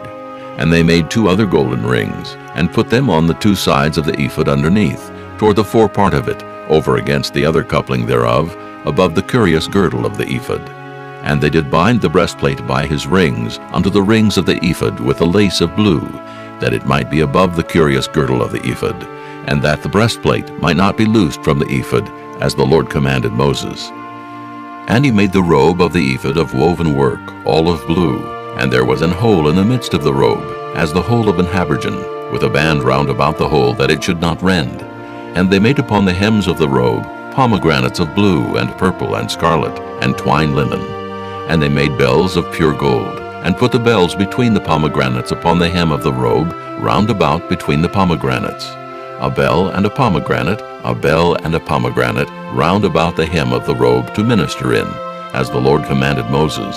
And they made coats of fine linen of woven work for Aaron and for his sons, and a mitre of fine linen, and goodly bonnets of fine linen, and linen breeches of fine twined linen, and a girdle of fine twined linen, and blue and purple and scarlet, of needlework, as the Lord commanded Moses. And they made the plate of the holy crown of pure gold, and wrote upon it a writing, like to the engravings of a signet, Holiness to the Lord. And they tied unto it a lace of blue, to fasten it on high upon the mitre, as the Lord commanded Moses. Thus was all the work of the tabernacle of the tent of the congregation finished. And the children of Israel did according to all that the Lord commanded Moses, so did they. And they brought the tabernacle unto Moses, the tent and all his furniture, his tacks, his boards, his bars, and his pillars, and his sockets, and the covering of ram skins dyed red, and the covering of badger skins, and the veil of the covering, the ark of the testimony, and the staves thereof, and the mercy seat, the table and all the vessels thereof, and the showbread, the pure candlestick with the lamps thereof, even with the lamps to be set in order, and all the vessels thereof, and the oil for light, and the golden altar, and the anointing oil, and the sweet incense, and the hanging for the tabernacle door, the brazen altar, and his grate of brass, his staves, and all his vessels, the laver and his foot, the hangings of the court, his pillars, and his sockets, and the hanging for the court gate, his cords and his pins, and all the vessels of the service of the tabernacle for the tent of the congregation, the cloths of service to do service in the holy place, and the holy garments for Aaron the priest, and his sons' garments, to minister in the priest's office. According to all that the Lord commanded Moses, so the children of Israel made all the work. And Moses did look upon all the work, and behold, they had done it as the Lord had commanded. Even so had they done it, and Moses blessed them. Chapter 40. And the Lord spake unto Moses, saying, On the first day of the first month shalt thou set up the tabernacle of the tent of the congregation. And thou shalt put therein the ark of the testimony, and cover the ark with the veil. And thou shalt bring in the table, and set in order the things that are to be set in order upon it. And thou shalt bring in the candlestick, and light the lamps thereof. And thou shalt set the altar of gold for the incense before the ark of the testimony, and put the hanging of the door to the tabernacle. And thou shalt set the altar of the burnt offering before the door of the tabernacle of the tent of the congregation. And thou shalt set the laver between the tent of the congregation and the altar, and shalt put water therein. And thou shalt set up the court round about, and hang up the hanging at the court gate.